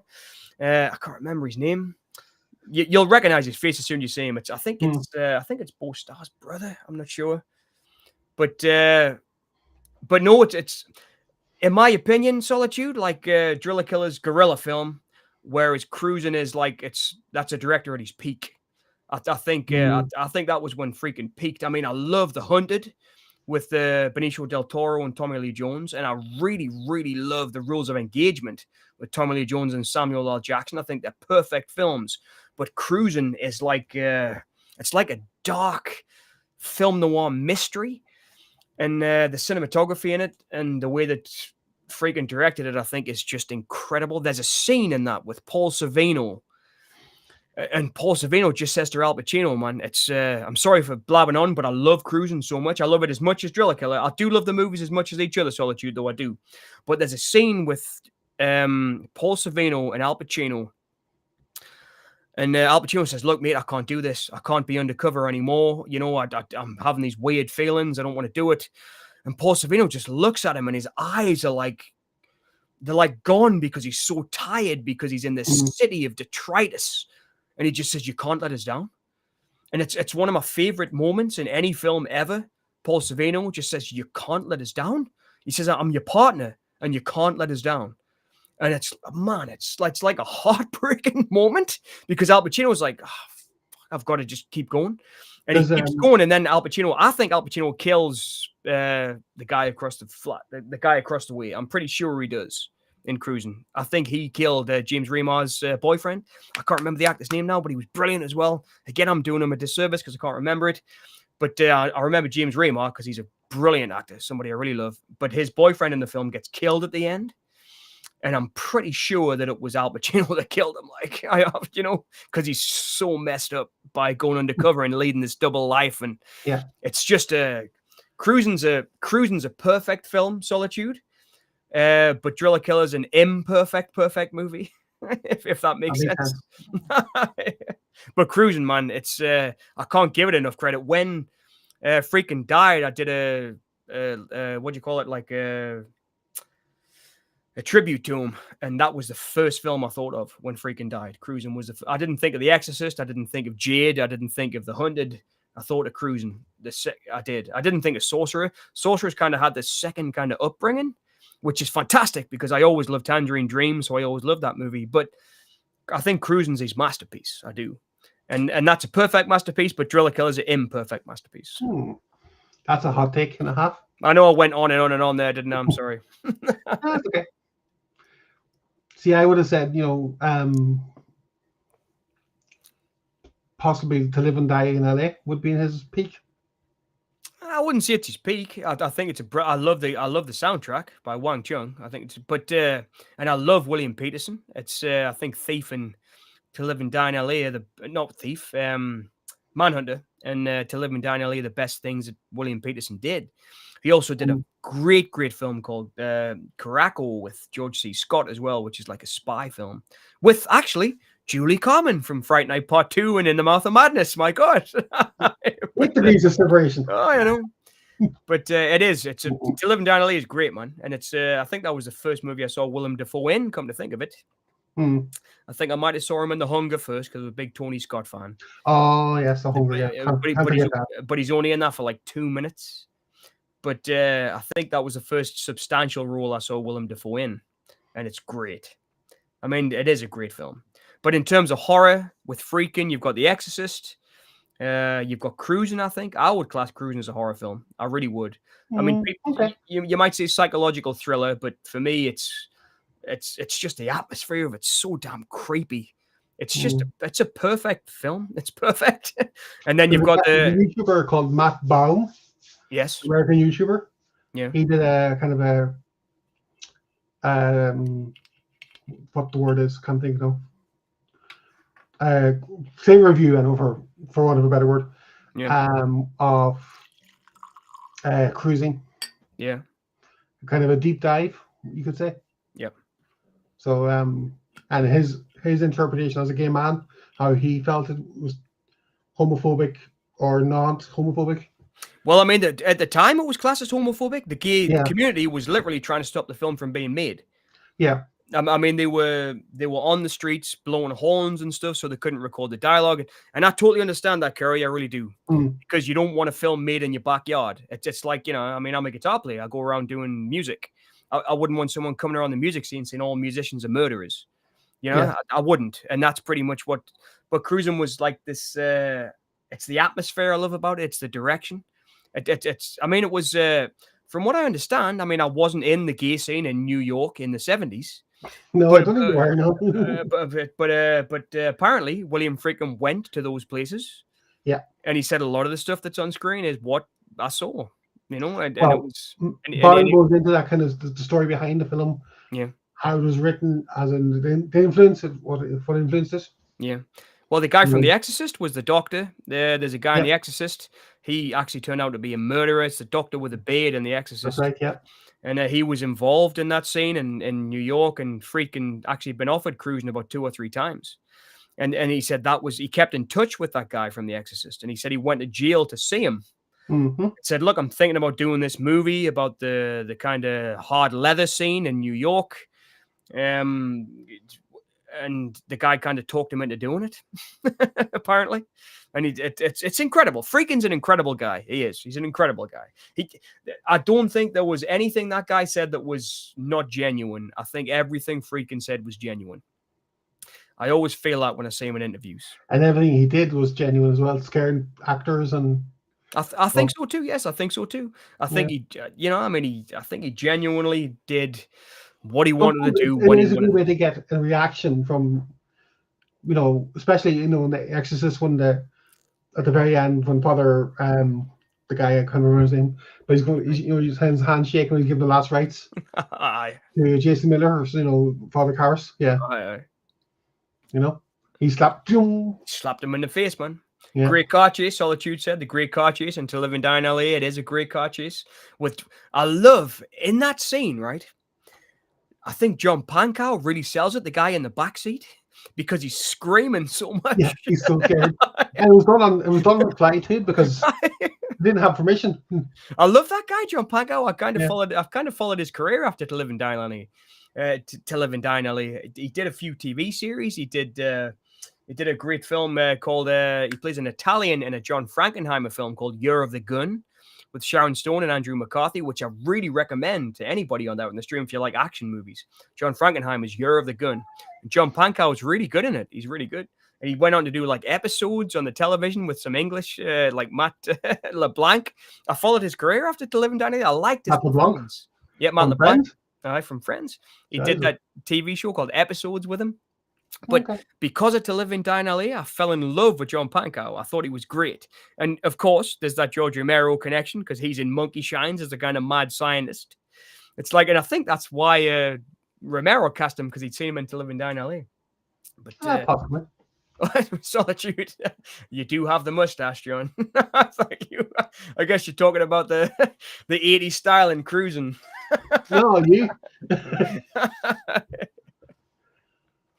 Oh, well, I just thought I would do it I did grow this, actually. I shaved it all off. It took us, 5 days to grow it. So it was like for November. But I really like it. I think I'm just going to keep it forever. He's turning into Ron Jeremy. Oh, I wish. I wish I was turning into... Well, obviously not the horrible side of Ron Jeremy. you know, the good side. Yeah. Lexi says my album Reasons to Rise is out now. Plug. Yeah. Go buy it. It's on iTunes. It's on Google Music. It's on Amazon Music. Go buy it. And that was Lexi's music we heard earlier on the It's in the Woods, yeah. It's in the Woods, yep, the trailer. Yeah. Fantastic music. It was great. Was that the music at the beginning of the stream as well? No. That's admittedly it was a kind of a spur of the moment thing. I just quickly Googled something earlier. So love Exorcist 3, Tommy says. Great show, also super creepy. Yes. It is super creepy. Very, very good. Yeah. It is super creepy. Getting back to Ed Flanders, my man, Ed Flanders. Man, why do you like him so much? I just like him because he's cool. He's so relaxed. He makes good movies. It's a Wonderful Life. Yes. It was. It's got on patterns, wasn't it? It was a really creepy film. It was. Yes. And it was Peter Blatty, man. He only directed 2 movies. Mm-hmm. He did that in the 9th configuration. Yeah. And I think they're both brilliant. Ed Flanders again. It is Ed Flanders. Can I have my pants back now, please? And Ed Flanders, he's walking around with like no pants on for the first 20 minutes of the movie. Then he's like, "Can I have my pants now, please?" I love it when there's a great scene in that in 9th configuration where he's just sitting by himself. He's just had this massive argument. He sits down and he's got a skull on his desk. And because he's a doctor, he turns around the skull and says, "Don't look at me. I told them not to operate." It's like he's just by himself. He's talking. Come on, that's why you have to love Ed Flanders. I know. He's great. He's great. I love the way that he's laughing at Kinderman as well in Legion. Yeah. When they're in the restaurant, he's talking about the cop and his bath. Yes, right. Yeah. And he's just like. Yeah, Scott's kind of give a straight face and yeah. You smell this? Because I haven't had a bath for 3 days. Because of I the don't carp say that. swimming around in my bath. So I like the fish, but it's. But that's I mean, that's Blatty as you know, his comedy writing, because he was a comic writer first yeah. before he did The Exorcist. Wrote The Exorcist. So, and then obviously he wrote Nine Configuration, Legion, and Well, so I on. mean, it was. I mean, for me, it was like that was his best work. It was. I did read the 2 books. I read Twinkle Twinkle Killer Kane, and I did Mhm. read The Ninth Configuration. There were 2 The separate read on. books. I mean, they were like one was kind of total. It was almost like comedy horror. It was. Well, Twinkle Twinkle Killer Kane was the original Ninth Yeah, Configuration. and it was comedy horror. It was. Yeah. And then Ninth Configuration was just the pure horror. There was like a. Yeah, he did that because of The Exorcist. Yep. Oh, To kind of link it to The Exorcist. I mean, I've got it up here somewhere on the bookshelf. I paid a lot for it. It was because I don't think it's in print anymore. I mean, I paid it. Well, not like loads, but like $35 or something on eBay. I paid for it from America. That Twinkle Twinkle Killer Kane, because I fell in love with Ninth Configuration. I thought it was a great addition to the Exorcist franchise. And it's the Captain Cutshaw, the guy from he's the astronaut in the Exorcist. Yeah, when Reagan says you're going to die up there. Oh, you're going to die up there. You do have a great mustache, John. I tried one a few months ago back, but didn't suit us. Laugh out loud. Just keep growing a beard. Well, thanks very much, Tommy, man. It's some people have said I really suit it, and some people have said, "What are you doing?" John Carpenter. You challenged John Carpenter. I was trying to go for John Carpenter mustache. I was, because I knew for a fact I couldn't have a Tom Selleck. So I thought, well, I'll just try a John Carpenter. I'll do the little bit on the sides. Sans ponytail. Oh, I've got the ponytail. Oh, geez, he's got all that. I was thinking about getting my hair cut though, because it's flipping. It's I've had a few job interviews lately, and I did get one. I actually have a new job. I've got to direct a film about a bridge here in London. I was so glad. It was I read a pitch online. And it was like they're renovating some of the old railway bridges. And I thought, well, that sounds really interesting. I like all that stuff. That's like a pretty cool connection to the past. Because the bridges here in London are, hundreds of years old. Well, not hundreds, but like 120, 130 years old now, like the railway and stuff. Probably more closer to 150 now, I guess. Now we're in 2025. I was like, oh, that's pretty interesting. And so I went I didn't go to the council, but I put a pitch in to the council website. The council got back and said, "Oh, would like to meet you. Do you want to come and have a meeting?" I was like, "Yeah, cool." And it didn't feel like a job interview at all. It was like we went and met at the bridge. We had a couple of pints and stuff and talked about it. And it was like the next day, it was like, "Yeah, John, we really like you. We like your idea for the film. Would you like to make the film?" And I was like, "Yeah, great." So I've got to meet them all on the 13th, and I'm going to go ahead and make this cool short documentary about the bridge getting renovated. But they want to talk about like the past. And like talk about how it was immigrants that built the bridge and like all that kind of stuff. It seems like an interesting project, man. It really does. So I have got a job, which is a job I really want to do, which is making movies. Happy days. Oh, geez. Lexi said your task suits you. Thank you very much, Lexi. And Ed Flanders is great. Every party does. He's first class. He's first class. Tommy, my man. You love Ed Flanders too. This has been like an Ed Flanders appreciation post. It is, yeah, that's what it is. But he was good, like, in everything I've seen him in. Yeah. There's a great line in Salem's Lot when he's talking about coffee. And he says, "Oh, do you want another cup of coffee?" "Oh, I don't like coffee." And she says, "Well, you like to drink coffee in the morning?" He says, "Yes, that's only one, and I don't recommend it." It's such a good line because he plays the doctor in Salem's Lot. That's right, yeah. Oh, Chase Solitude, it was we'll see what happens. It's they've got to close pavements down and stuff so we can film. We've got to talk to the highway council and all that. But it should be in the next couple of weeks. The thing is, you're dealing with the council, so it shouldn't be much of a... No, I would. Well, the thing is, that's what I was saying. I mean, I've made a few documentaries now. I've made I've made a lot, actually. So it's like... I've kind of been able to get around that because you're on public property. You don't need a permit to film on public property. So it'll be fine. It'll be fine. But I'm really looking forward to it. What I really like about it is the conversation I want to have with the past. And it was like I brought up, I don't know if you ever saw Grizzly Man, the Werner Herzog one. Oh, yeah, yeah. Mm-hmm. And Herzog kind of had a conversation with a guy that was dead in that film. So Timothy Treadwell was dead. He was dead. The bears had killed him and eaten him by that time when Herzog was making this movie.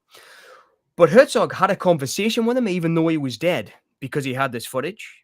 And he could talk to him through it, if that makes any sense. It did to me anyway. That's how I saw Grizzly Man. I saw Grizzly Man as Herzog having a conversation with someone that was dead through film. And I kind of pitched that in the pitch to these guys. I kind of said, if have we got any video footage of the old stuff? They were like, no. I was like, well, do I have any photographs of the history of the street where the bridges are? They were like, yes. I said, well, okay, great. We've got pictures of the bridge from back in the day. Do we know who designed the bridge back in the day? Yes, we do. Okay, great. Is there any information about them? Yes, there is. Great. Let's find out. So I'm going to try to make the film like a conversation with the past. I want to bring in the fact that what we're doing now, renovating this bridge, and that they've got a local artist to do some poetry and stuff on the bridge as well, but as well as recreating the old typography on the bridge from like the late 1800s. So it'll be like the green and yellow kind of, like a cowboy kind of writing on the side of the bridge. It's all really cool. And I thought, man, this is a great opportunity to make a film about like what Herzog did, having a conversation with the past. Because what we're doing now is building on where we live that was built by people we didn't even know. So let's talk to them through what they did.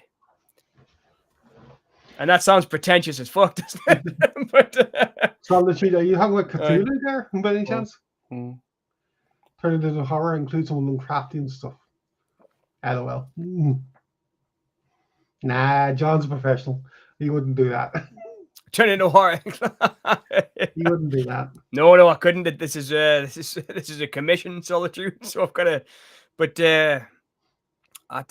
I'm making my own stuff as well. On that note, we'll call it a night because 2 hours is 2 hours 10 minutes. So thank you for everybody who joined in and contributed. Thank you, John. No, it's my pleasure. I wish we could keep going. I've really enjoyed it. And if you like the stream, please like and subscribe and comment and all that jazz. And night. Take it easy.